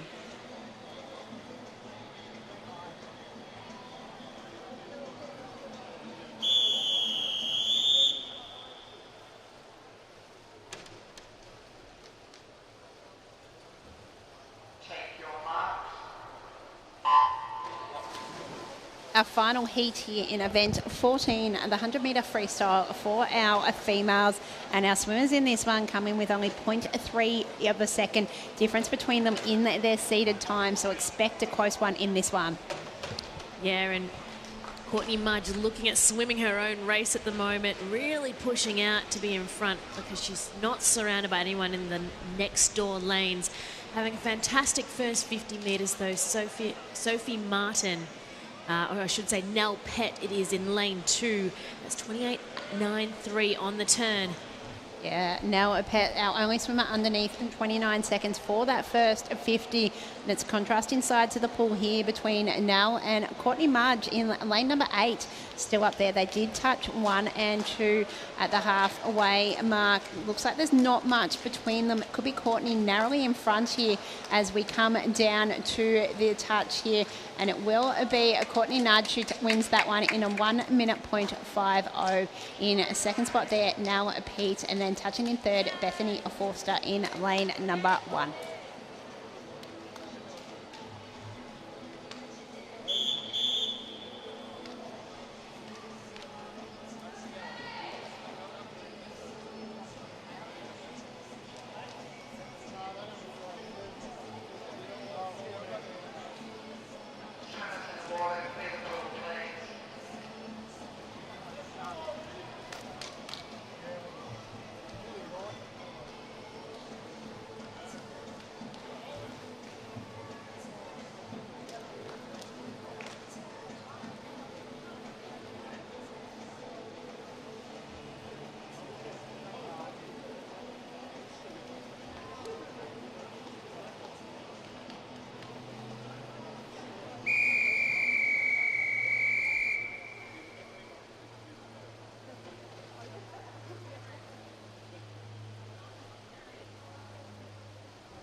Event 15, the men's 100-metre freestyle, heat 1 of 9.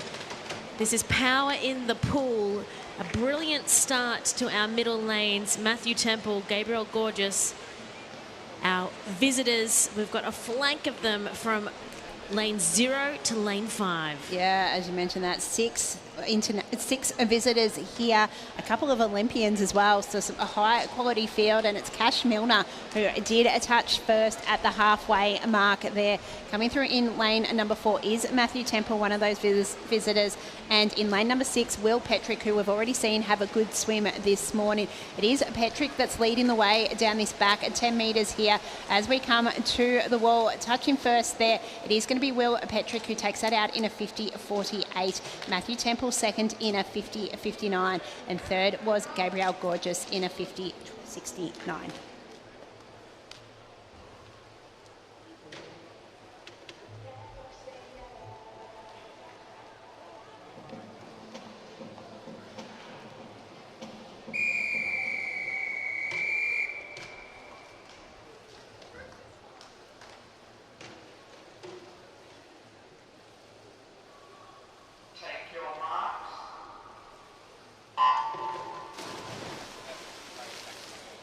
Heat 2, here we are.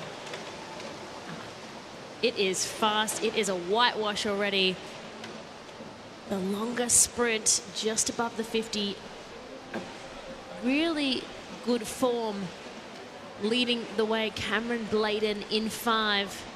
He's going to get first at that turn. It was really that second 25 metres that made the difference. Yeah, the only swimmer under 24 seconds for the first 50, able to extend his lead on the turn there, and that lead is getting further ahead. He's now 3/4 of a body length there. Lewis Clarebert trying to go with him, also James Ward on the other side here, but it is Cameron Bladen leading the way. Yeah, Cameron Bladen, nice and strong with that stroke. It's going to be all about that time looking towards tonight. 49.64 for him, followed in by Lewis Clareburt, 50.01.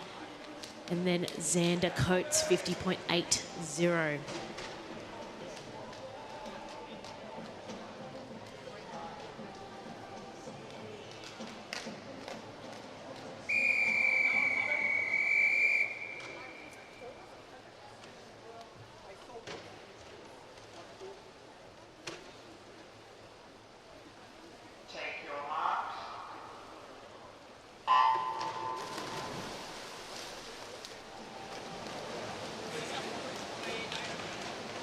Heat 3, and we're away. They are quick.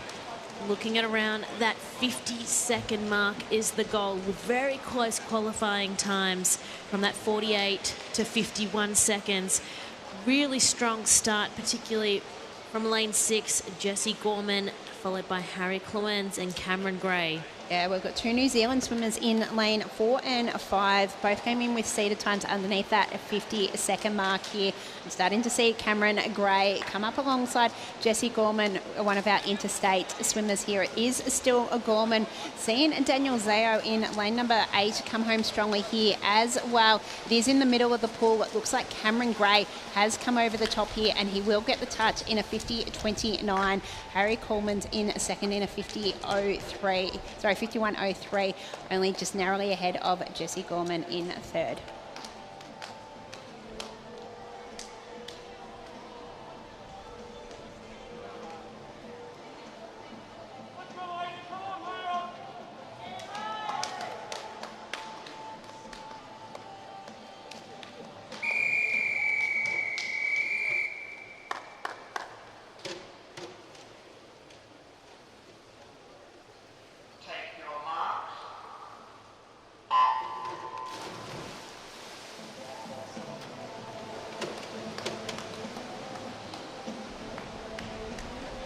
Now in the water for heat 4 of 9 here for the 100 metre freestyle. We've had some fast heats so far. In this one, we've got 3 visitors coming in as well. And it is lane number 4 there. One of those visitors, Billy Harm, leading the way. Yeah, Bailey Harm, 24.74 on that turn. Still, everyone in this heat qualified at 52 seconds. We need that to be pushed for that final tonight. Bailey having a fantastic swim, as well as Eli Billman down the bottom of our pool. It's going to be a little bit of a battle. Pushing up against him is Luca Brown, but Bailey, has he got the finish? He does. No, he doesn't. Eli Billman in that heat, 52.73, followed by Bailey, 52.90. And then coming up next to him, Liam Butner, 53.17.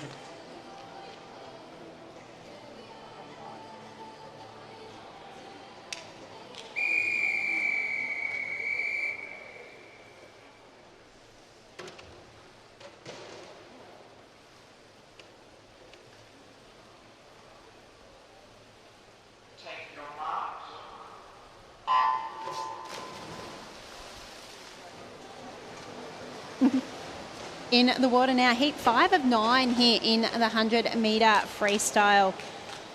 Got a couple of lanes free here, but it is lanes 0 over there. Kane Howard, one of our visitors who's had a strong start. Also lanes 4 and 6 in Tyann Berger and Samuel Higgs. Yeah, damn, Tara. Look at Luke Manderson and Janice Mangang also in lane 8 and 9, turning at 1 and 3 at the halfway mark. But Nicholas Layton really pushing up. Yeah, not much between these swimmers across the pool here. Very spread out, but it is Nicholas Layton leading the way here as we come down to these last 10 metres. Coming home strongly is Luke Manderson and Samuel Higgs here. Coming in for the touch, sorry, is Tyann Berger, who claims this one in a 52.68. Second was Samuel Higgs and third was Luke Manderson.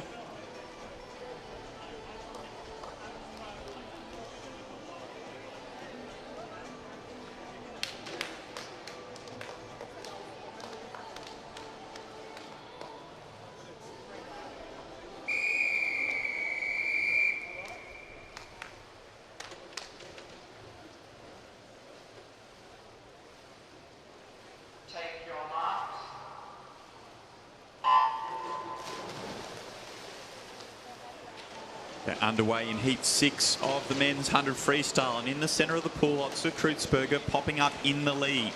Really strong underwater as he stayed underwater for almost the full 15, used that to his advantage, popped up in the lead.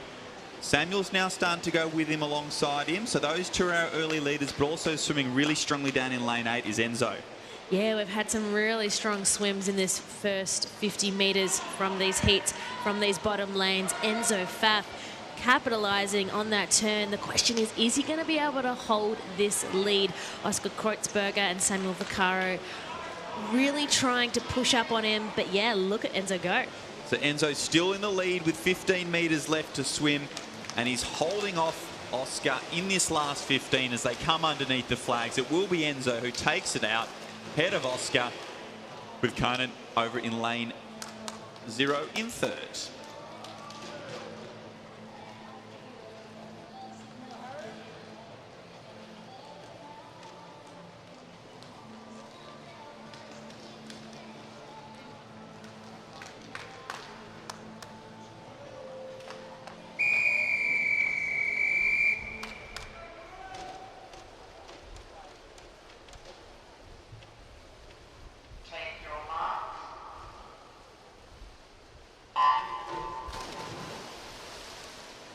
So heat 7 now in the water, and a really smooth, even start across the field from all our 10 athletes.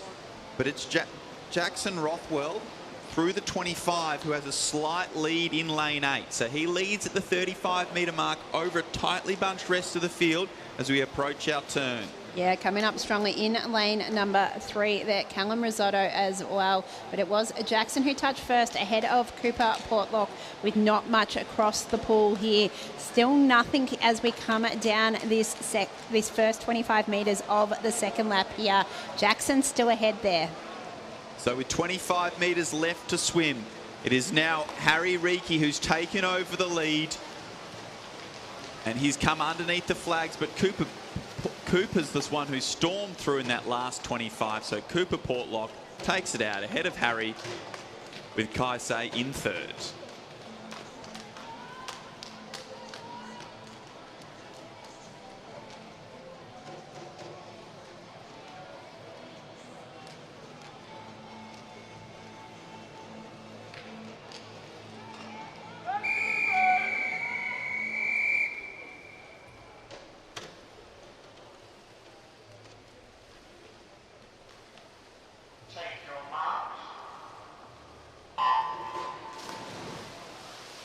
In the water for heat 8 of 9 here for the 100-metre freestyle, our event 15 on this program. Starting strongly there, lane number 4, Alison Lee, who we already have seen this morning, coming out with a nice handy lead early on.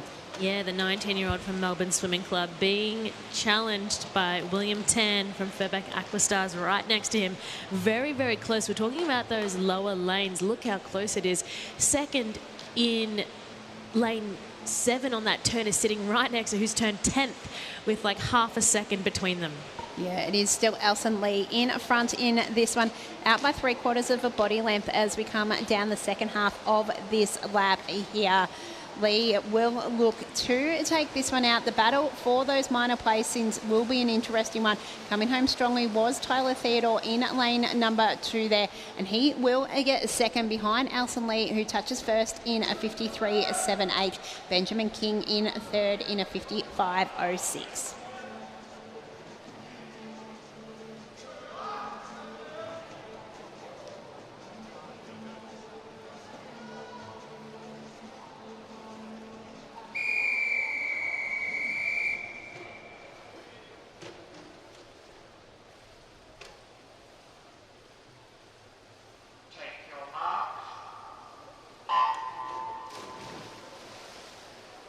And we're underway in our 9th and final heat of men's 100-metre freestyle. And a nice even start here in heat 9.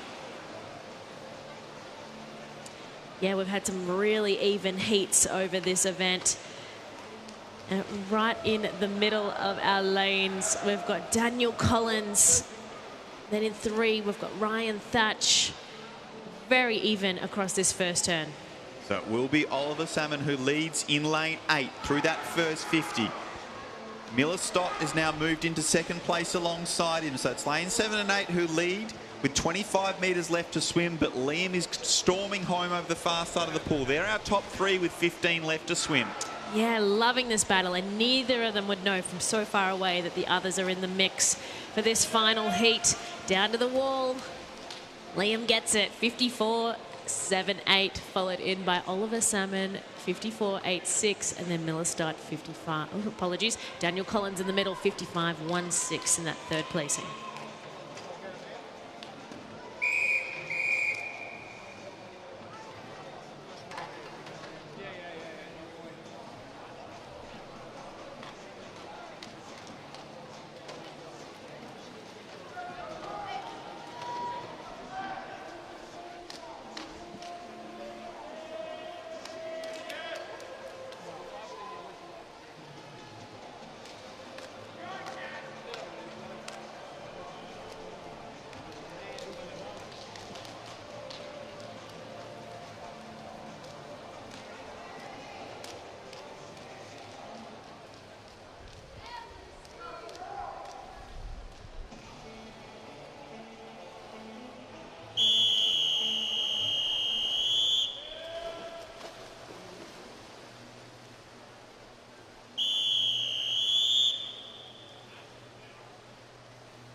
Event 16, the women's 200-metre backstroke. This is heat 1 of 5.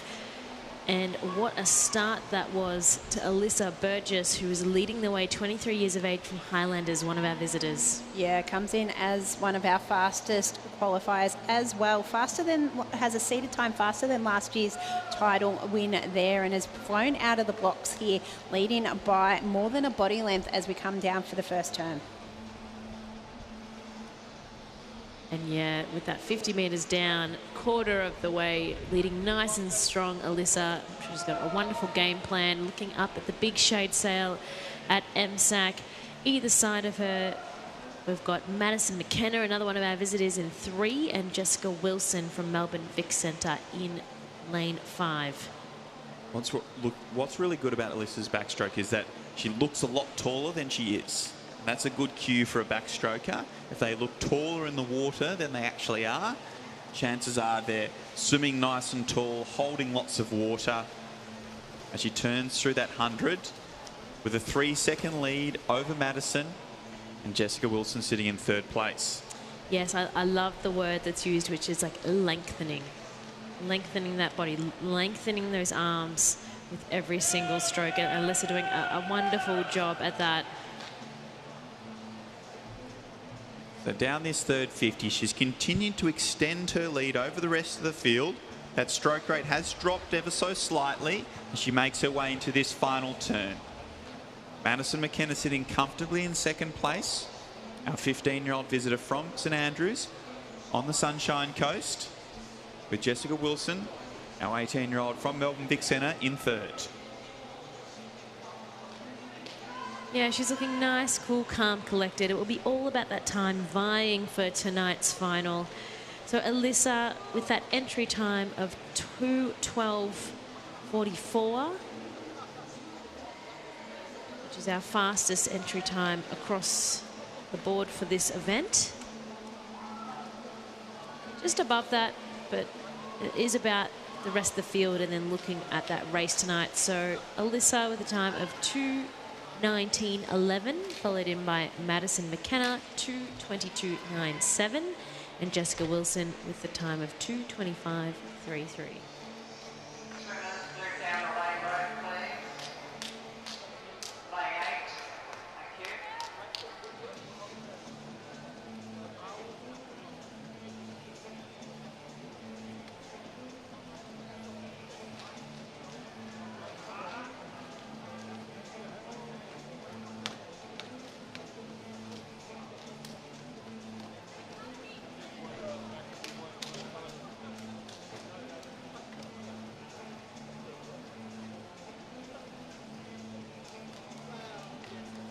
I've got our Technical official team just making sure our backstroke ledges are all secure and in place for our swimmers.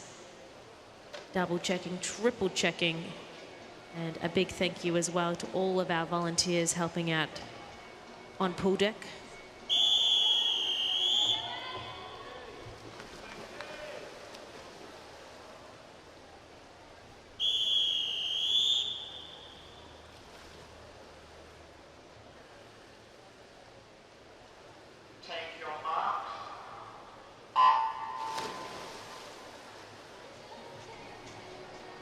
Underway here in Heat 2 of our women's 200-metre backstroke, and a nice even start, but popping up in the lead after some strong underwaters was Alana Banks, using that full 15 metres to her advantage.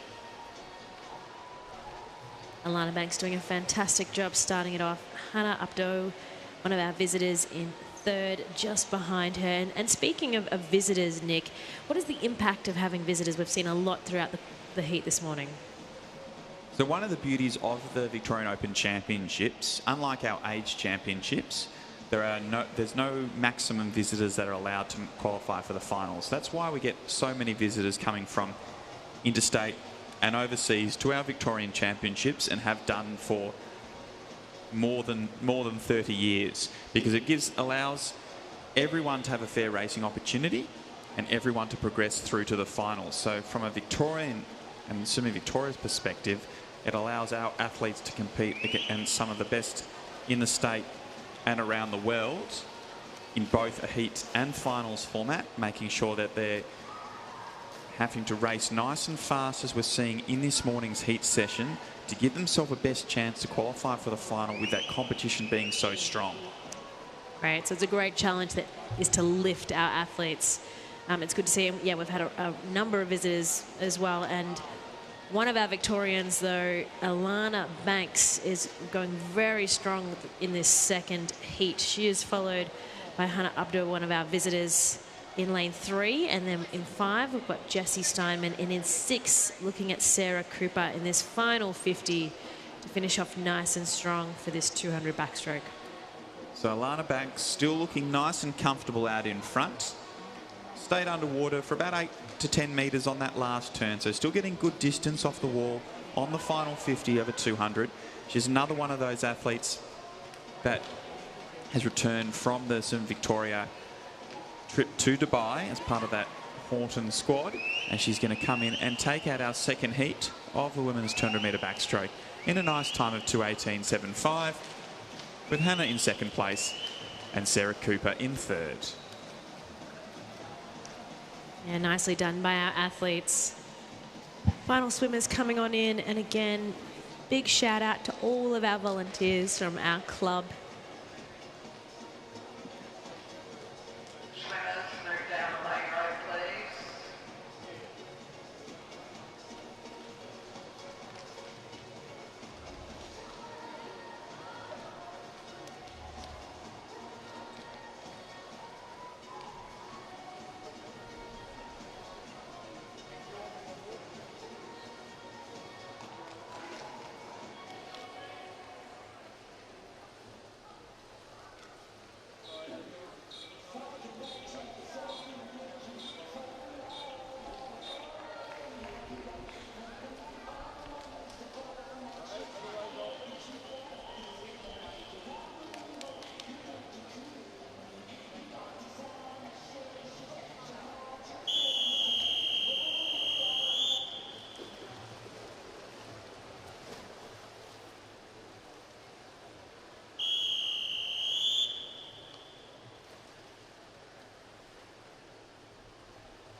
In the water here for our 200-metre backstroke, our third of 4 heats here. And in this one here, we have got our first action of Olympian Tara Kinder, who we will look forward to seeing in the 400 individual medley tonight in the second timed finals. She is going out strongly here in lane number 5. Also next to her, Abby Kearney in 4 and Alexandra Skinner in lane number 6. And we've also got Swimming Australia CEO with us here at the commentary table, Rob Woodhouse. Rob, what are you seeing this morning already in this morning's competition? Unfortunately, I've only just got out of the office, so I haven't seen a lot. But look, there's some good swimming. It's good. It's always good to see the opening session of any event, and the state championships. Well, it goes back historically a long way. So seeing the swimmers here, there's always a bit of nerves and a bit of tension on the very first session. So what I have been seeing is swimming. Some of the swimmers are getting rid of the cobwebs and looking forward to racing. Absolutely. As we see Tara Kinder turn first there at the 100-metre mark and Abby Kearney in second. You said you haven't seen a lot. What are you looking forward to seeing out here?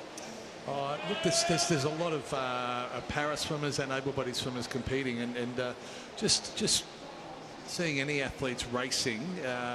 We all love racing as athletes, don't we? And it's getting a chance to do that, particularly most of them won't be rested or shaved down or anything like that. So it's a really good opportunity for them to practice their race strategies and all those sorts of things. But from an athlete point of view and from a coach and a team perspective, it's always great to get out and see how you can see how you're faring both personally and against your competitors. And so looking back at our heat, our two middle lanes, Tara Kinder and Alexandra Skinner, both from Melbourne Vic Centre and Caulfield Aquatics, having the little battle until Tara has pushed up across Abby to be able to take it home underneath the flags. The flag is exactly what you're wanting to see at the end of the backstroke race. She's going to get in with that time, Tara, of 2:16.50, followed by Abby 2:19.79. Kira Jeffs 2:23.21 in that third placing for this Heat 3 as our final athletes make it under the flags and into the wall.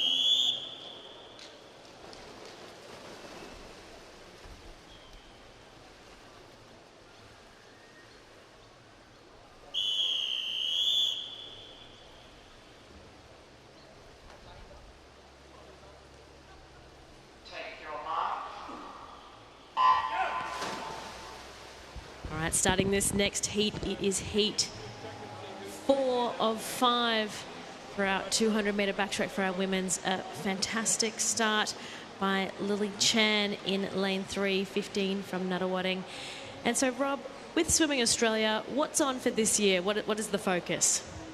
From a competitive perspective for the Australian teams, there's teams going away all the time, and the Victorian team, a Victorian team, just went to Dubai to compete over there. But the main focus after our trials, really, in June, which are in Sydney this year, the main focus is the Commonwealth Games.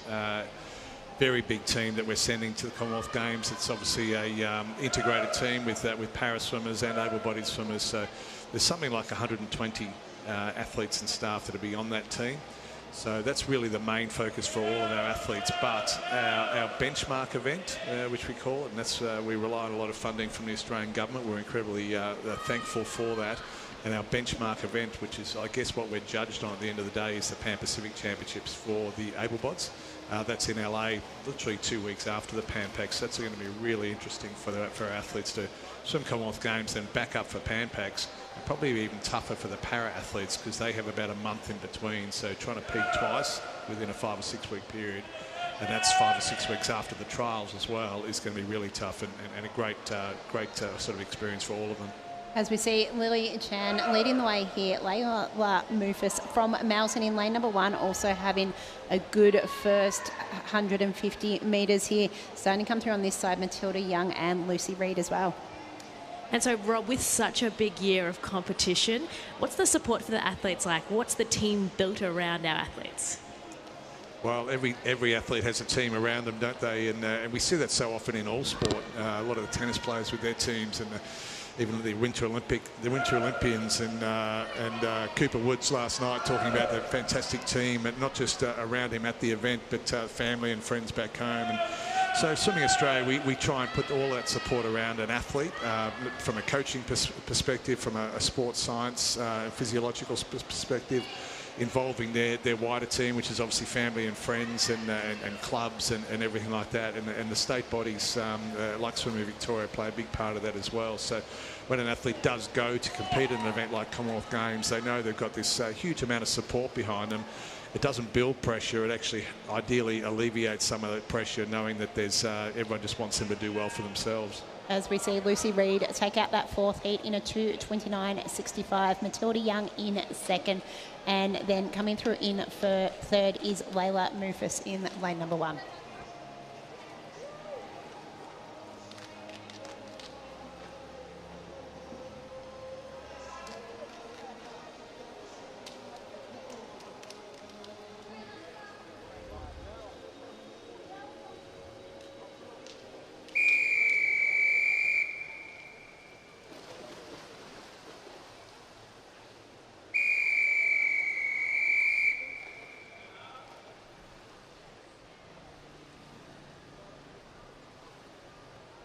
Take your mark.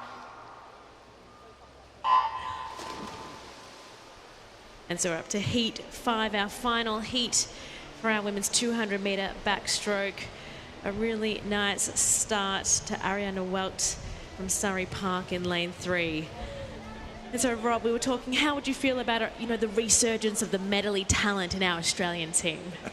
That's a good question. Look, I think it's great. It's and we see those superstars from overseas. Summer McIntosh in the women's breaking world records in the 200 and 400 individual medley.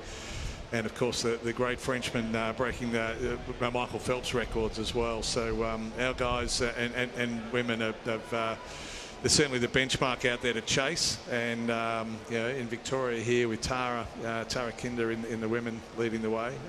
She's a great medley swimmer. She's pretty versatile in a lot of individual strokes as well. Will Petrick following in the footsteps of Brendan Smith, and Brendan Smith's still up there as well, and there's a couple other good IMers as well coming through. So it is a resurgence. There is a long way to go, but there's a few of those international athletes that are the hunted from the Aussies, and this team of Aussies are going to help each other and hopefully get onto the podiums at Commonwealth Games, Pan Pacs, and then leading into the Olympics as well. And make sure you tune in tonight. We've seen both Will Petrick and Tara Kinder this morning, both qualifying for finals. So we will see them in action here in this one. Aria went leading the way after the first 100 metres in this fifth heat. Elsa Wang in second and Macy Smither in third. Yeah, it's so wonderful to see Australians on the world stage. We were talking about the Winter Olympics earlier. But, Rob, how do you and the team celebrate the successes of your athletes? Well, the athletes like to celebrate, of course, and so they should. I think celebration is a very important part of, I guess, a season, not just for the athletes, but for the coaches, the support staff, the families, and all those sorts of things. So if they can be involved in that, that's fantastic. So I guess everyone celebrates in lots of different ways, but we are really part of the support team. So we just want to do the best for the athletes that we possibly can. Announcing an infraction report for event 16, heat 2, lane 9. Swimmer not on back upon leaving the wall after the 150 metre turn. That's event 16, heat 2, lane 9.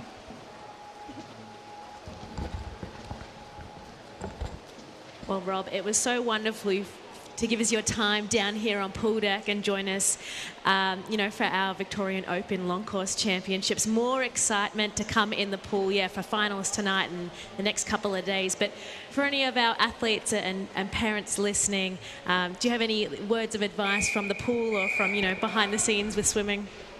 Well, firstly, I'm looking forward to the finals tonight. I'll be here tonight watching, and it's going to be great. It always is, and there's always upsets, and there's always some really fast swims. Advice? Not really. I mean, my biggest thing in my whole swimming career and all my time in swimming, whether as a supporter or as an athlete, has always been to enjoy it. And there are times it's not enjoyable when you're working really hard and you're not getting the breakthroughs, but just have fun and do your best.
Now it's back to the Fast and the Furious, event 17, the 50-metre backstroke. And a stunning start by our visitor, Isaac Cooper from St Andrews. A body length out in front, propelling himself forward at the halfway mark. Chasing him, we have Cameron Halloran-Lavelle and Ushbab Dus. But it is all about Isaac Cooper, 24.89. And an impressive time just over his qualifying. But yeah, eyes on the prize for a spot in the final tonight.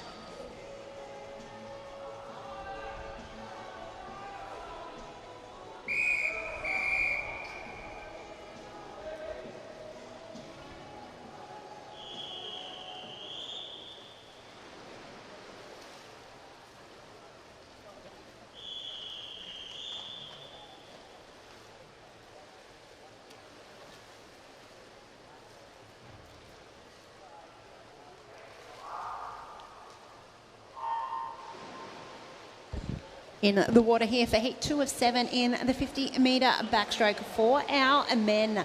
Up and stroking strongly in lane number 4, Raiku Matsuma, one of our visitors there. We've also got Benjamin Hance, another one there in lane number 5.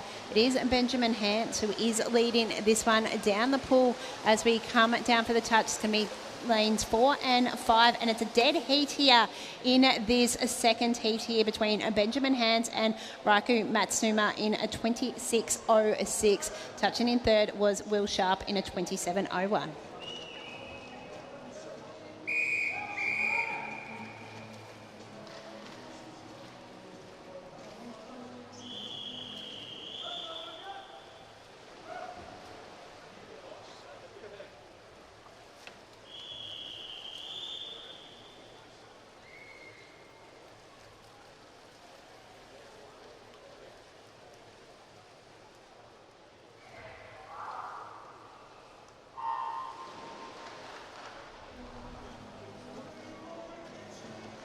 Heat 3, here we are, missing a couple in the middle of the lanes. But Jack Morrow, one of our visitors, 18 years of age, leading the pack. Lucas Bell in 6, followed by Luke Kalzig, and 9, Owen Williams-Polly in 8. And it is going to turn to a little bit more of a battle, but in 4, Jack Morrow, 26.15.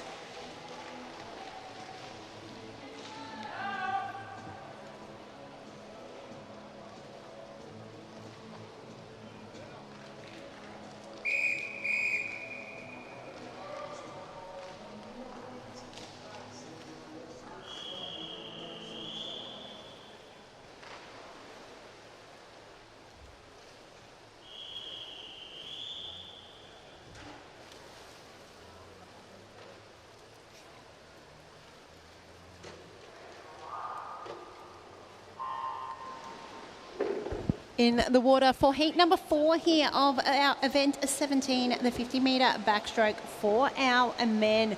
A strong start there in lane number 5 from Lamal Janasar. Also looking strong on that far side is Ismail on that far side by himself. It is now coming through in lane number 4, Xavier one of our visitors, looking strong here. It's going to come down to the touch here. It is going to be Xavier Tay who touches first in a 27.87. Isaac Ismail in second, and third was Luke Stafford.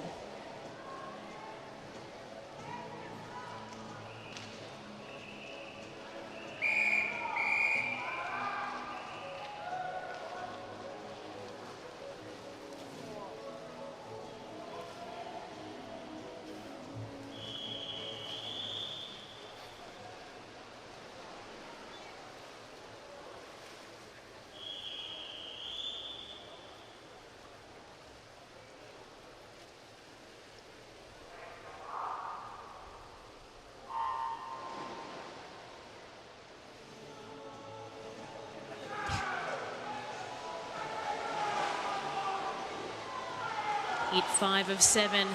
25 metres down, close. Look at the froth of that pool. We've got lanes 3, 4, 5 and 6 very, very close, not to even take out Benjamin Nolter in lane 5 at the moment. But it's going to be in lane 2, Angus, Gabrielle or Thomas. Even pushing into Oliver in 5. Oliver Salmon with that heat, 28.94. Followed in by Ben Nolter, 29.14. Some really good performances there. Very competitive heat.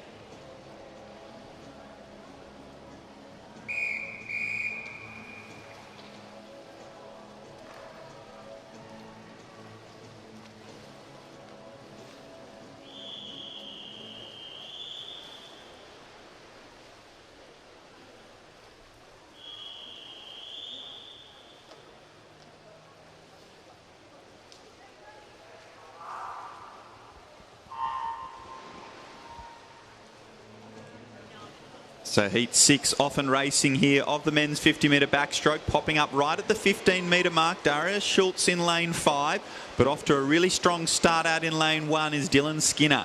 Dylan leads through the first 25 and he's hold his lead at the 35-metre mark, just ahead of Darius and Patrick. Also swimming well is Hugo Henderson. Those four go underneath the flags together and down to touch. It will be Darius who takes that in a 29.17. Dylan in second and Patrick in third.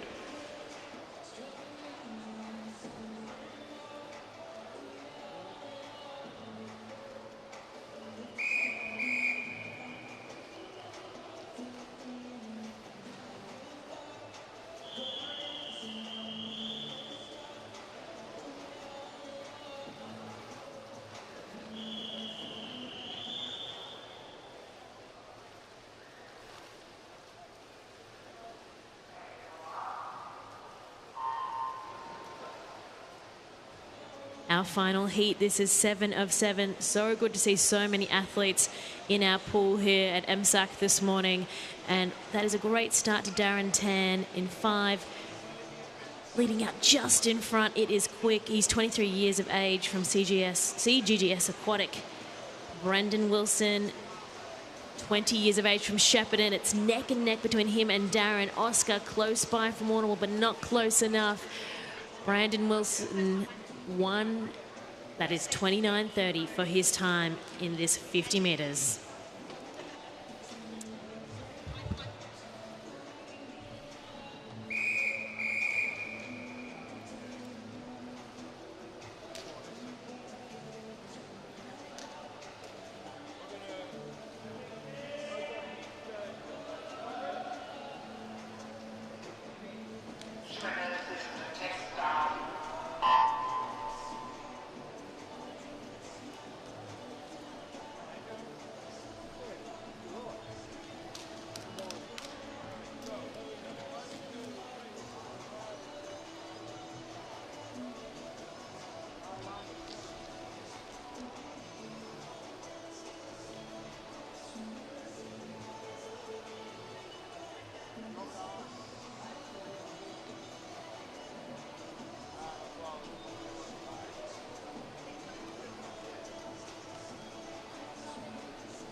in the water for a timed final for the 800 metre freestyle. Our other timed final with our fastest qualifiers will be swum tonight. So this one is the second one. So swimmers will be going for time in this one.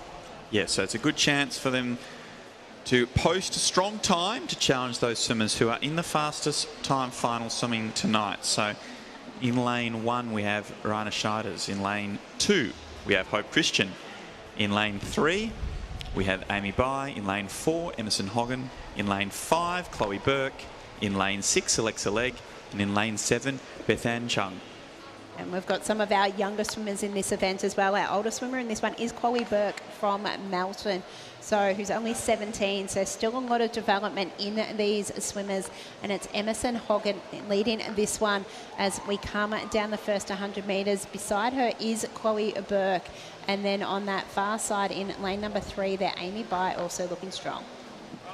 And it's really positive that everyone who's entered this 800 has turned up and racing, so we have not had one single withdrawal across the 2 time finals, with Emerson setting the standard in that first 100, Chloe going with her, and they've started to open up a nice strong lead from the rest of the field, who are having their own little race behind. Yeah, and do you see swimmers sort of pull out of the longer events when they're managing their load and trying to focus on some of those shorter ones generally? Well, generally the tough swimmers are the ones that have entered the 800. You don't enter it because it's necessarily the most fun event. Sometimes it's the 50 freestyle you add to the program. So the ones who tend to enter it are the ones who want to swim it.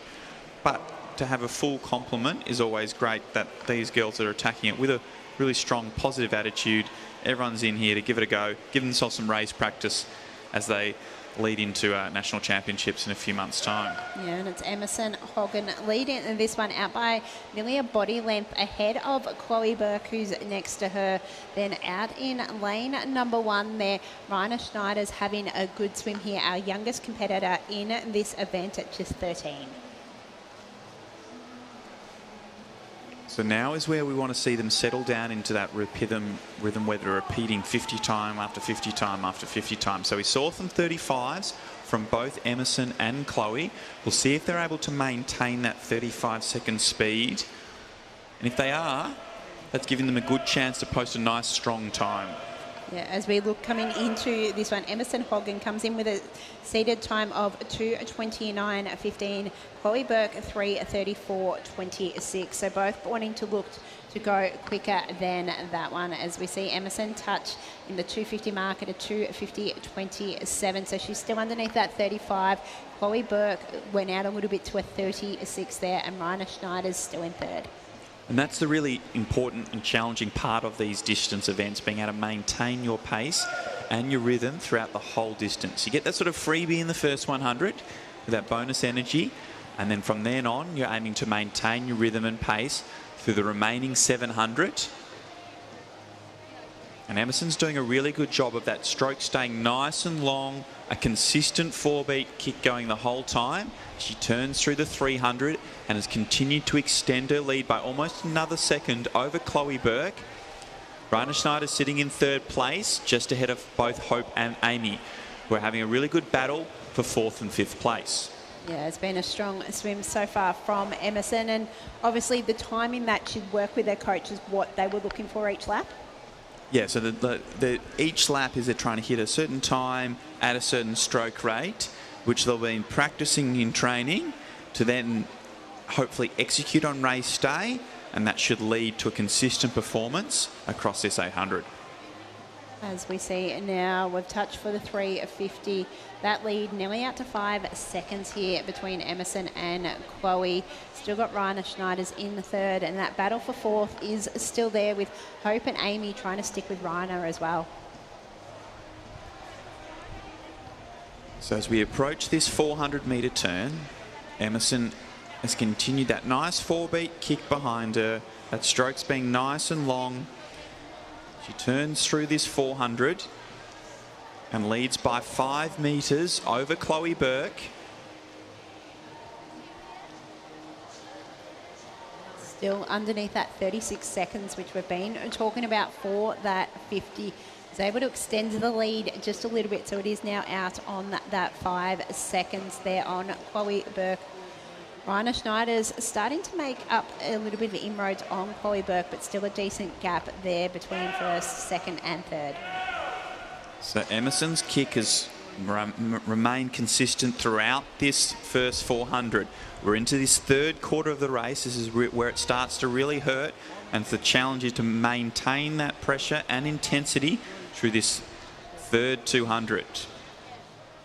And she's doing a good job. Her stroke rate has been maintained at sort of 35 strokes a minute for the last couple of 100 metres, so she's keeping that stroke distance and length consistent as well as her stroke rate. As she's now coming down here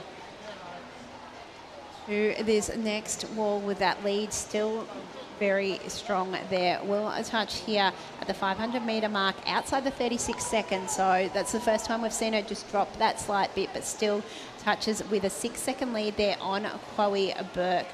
Raina Schneider's will touch in third here, but we're starting to see the rest of the pack close up a little bit here. We've got Hope Christian in fourth there, Amy Bai in fifth, then Alexia Legg in sixth, and Bethan Chug in seventh, and not much between those swimmers. Yeah, so having a really tight battle for the minor places in this first of our time finals, but out in front it is all Emerson.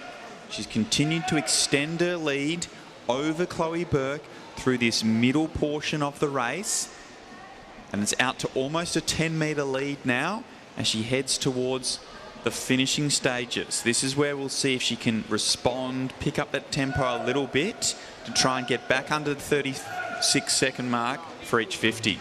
Yeah, and she's now looking to come down for the wall here. Still looking strong in front here. Chloe Burke trying to bridge that gap as we see Emerson Hogan coming to the wall here at the 600 metre mark at a 7:01.45. Chloe Burke will now touch in a second, so it's a 7-second lead here. Raina Schneider's is still in third on that far side. Hope Christian has a little bit of a gap now on Amy Bai in that battle for fourth.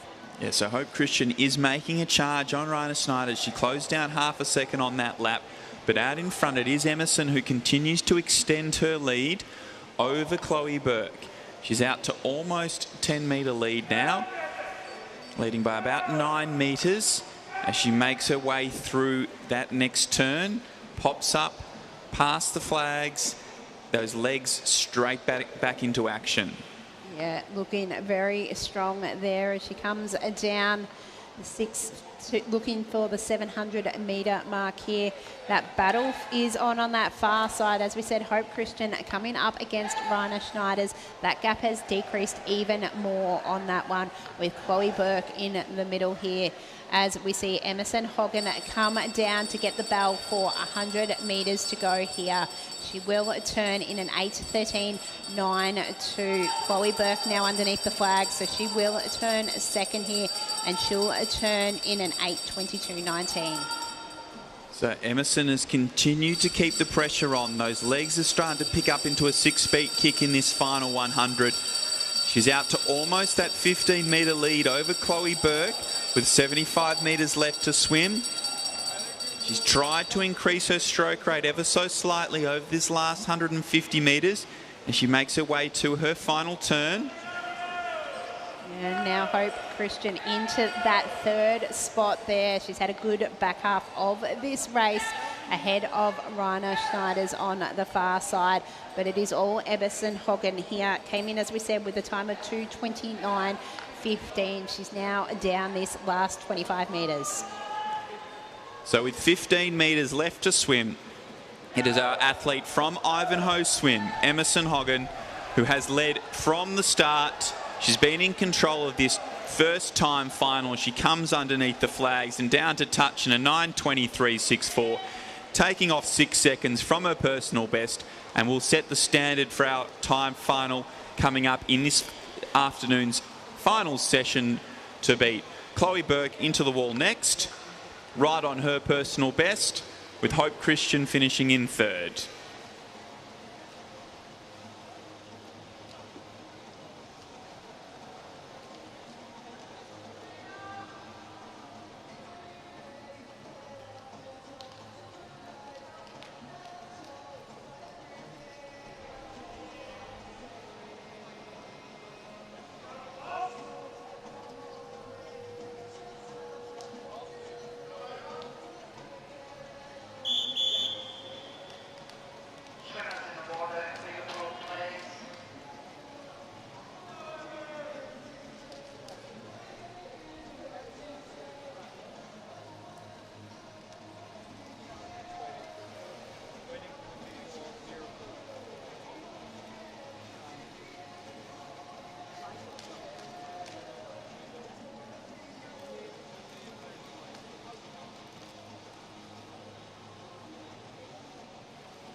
in the water here for event 20 and our final event of this morning session. We have got our women's 400 metre freestyle for our multi-class. Swimming in lane number 2, Lisa Bale. In lane number 3, Grace Ryder. In lane number 4, Ava Dennis. In lane number 5, Lily Fox Mason. In lane number 6, Al Feely. And in lane number 7, Abigail Garbellini. And touching first at the 50 is Ava Dennis. In this one, we have got 5 swimmers here from our S19 class, and then we've got Lily Fox Mason from our S10 class.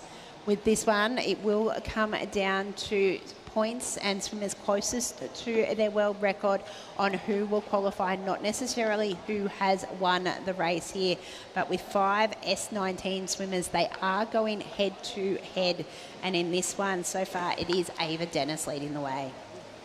Yeah, so they do get a bit more of a chance in this first opening heat of that head-to-head racing, because they know where their competitors stand if they're all in that same classification, with the exception being Lily Fox being an S10 athlete, with all the others in that S19 category.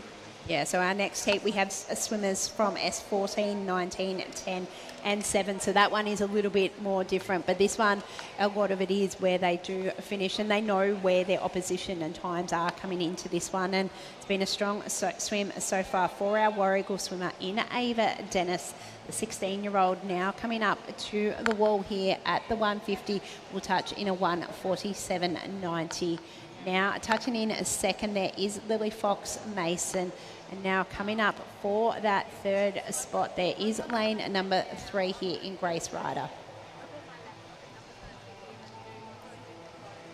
So as they're making their way towards this 200-metre turn, what Ava's doing a really good job of is just maintaining that nice, consistent tempo.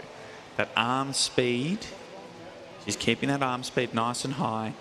So balancing between a 2 and a 4 beat kick as she makes her way through this 200-metre turn. Yeah, looking strong there as she comes down for the back half of this race. Lily Fox Mason touched the wall there in a second. Now Al Feely, who had a good swim earlier this morning, will touch in third, having overtaken Grace Ryder. So those of you who might be newer to multi-class swimming, you can find out more information on multi-class swimming on both the Swimming Australia and Swimming Victoria websites. That will give you more information that you can learn. All these swimmers are assessed and put into their classifications so that they're based on their different impairments that they may have, and then they can race in their classification. And in these multi-class events, they get to race against other classifications and we compare their times. Then when they go to things like a World Championships or Deaflympics or Paralympic Games, those races are inside classifications. Yeah, and we will see with some of these swimmers have different classifications for different strokes as well here. As we see Ava Dennis come up to the wall at the 300-metre mark. It touches in a 3:43.76 here. Coming through Lily Fox Mason, our visitor. She will touch the wall here in a 3:54.83. So as we're making our way through this final 100, Ava has continued to keep that stroke rate nice and high as she's slowly extending her lead. The battle behind is nice and tight between Al Feely and Grace Ryder, and we were getting that beautiful overhead shot. That was also being provided by our Hawkeye cameras, our world first technology that we developed here in Victoria that has been implemented around the world at events such as World Championships and Olympic Games. That technology helps with our officiating to make sure that all athletes have a fair and equal chance in the pool. As we see Ava now in this back 15 metres, was the fastest qualifier of our S19 athletes over the 2 heats, and she is going to touch the wall first here. She is going to come in just outside the 5-minute mark with a 5-minute 04, so outside of her qualifying time, but she's still got another swim tonight here. Lily Fox-Mason, our New Zealander, is coming into the wall now. She will touch in a 5:13.99 there, and coming through now, Al Feely is going to come underneath the flags and touch here for a really good swim here in a 5:24.53. So next into the wall will be Grace Ryder from Ivanhoe Swim, 5:32. Next coming in down in lane 7 will be Abigail from Nuttawading Swimming Club.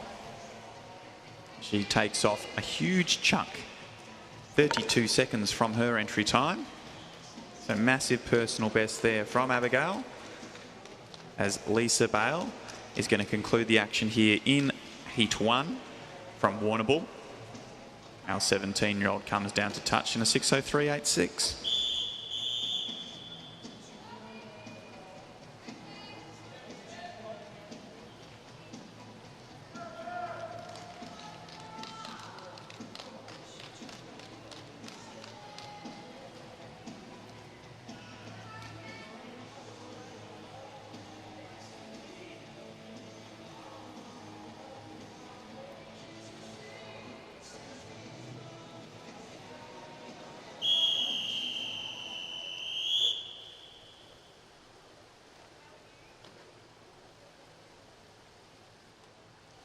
Take your mark.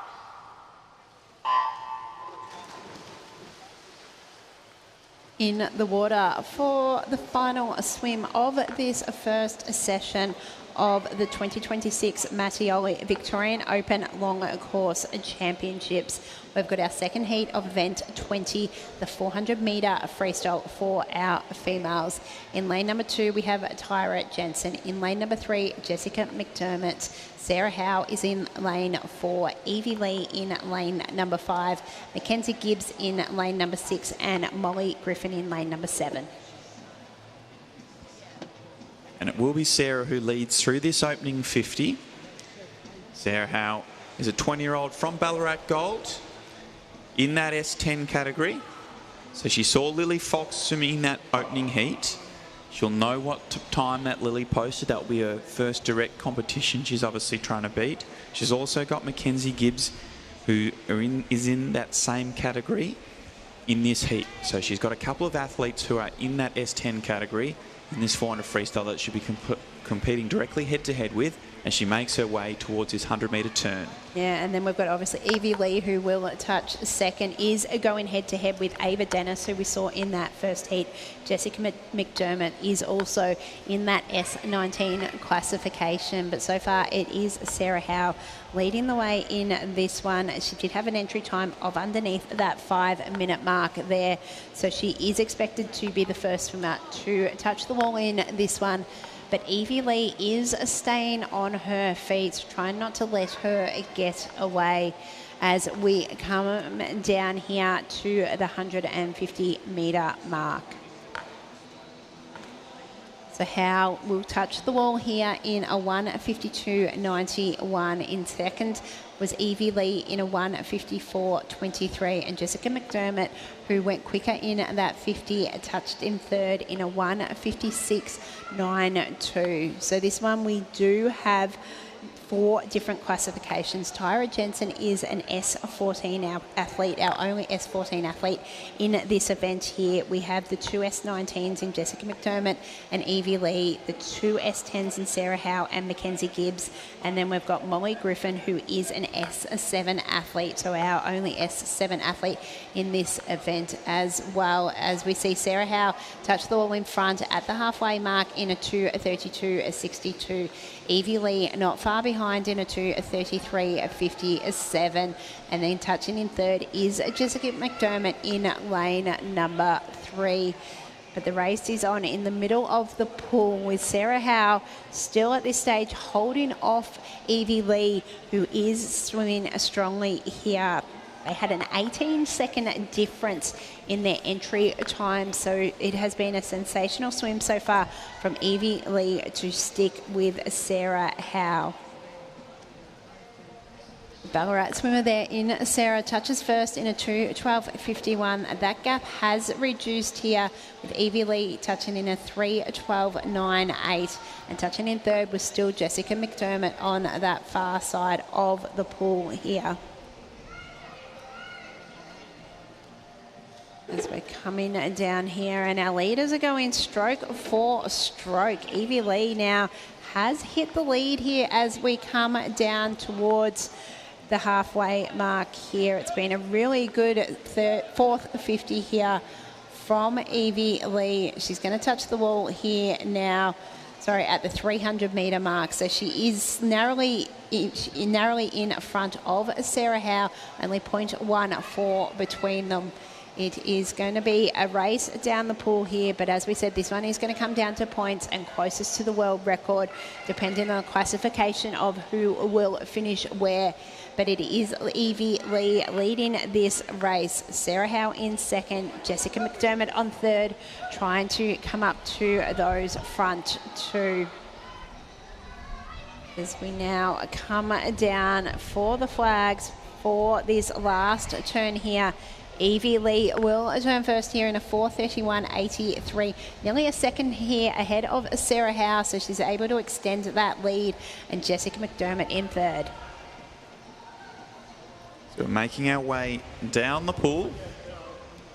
It's a really strong finish from Evie. She's brought those legs in as much as she can. And it's actually a really nice battle between these three over the second half of this race. As we come down underneath the flags, and it will be Evie Lee who touches first in a 5:10.59, ahead of Sarah, with Jessica in third.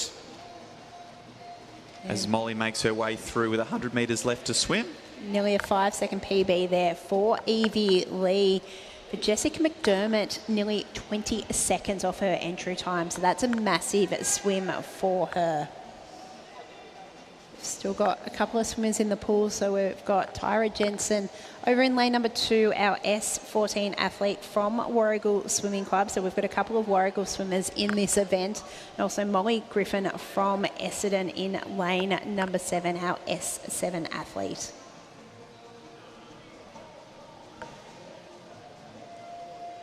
So currently coming into the wall is Tyra Jensen. She's got 15 metres left to swim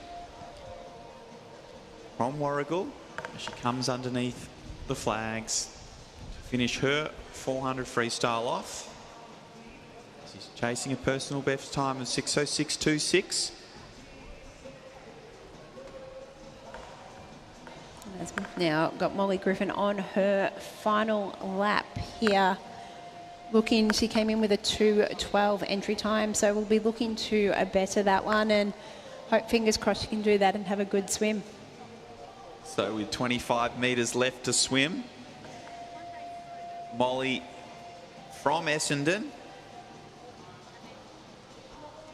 our 15-year-old, is making her way underneath the false start rope with 15 metres left to swim. She's managing to keep good distance in her stroke through this last stages of this 400.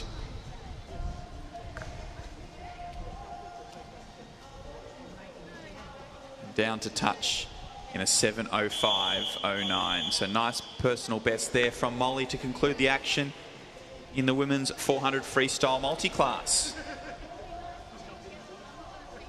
And that wraps up our morning's heat session here at the 2026 Mattioli Victorian Open Long Course Championships. Thank you for joining us for this morning's coverage, and we look forward to seeing you back again tonight for our finals at 6 p.m.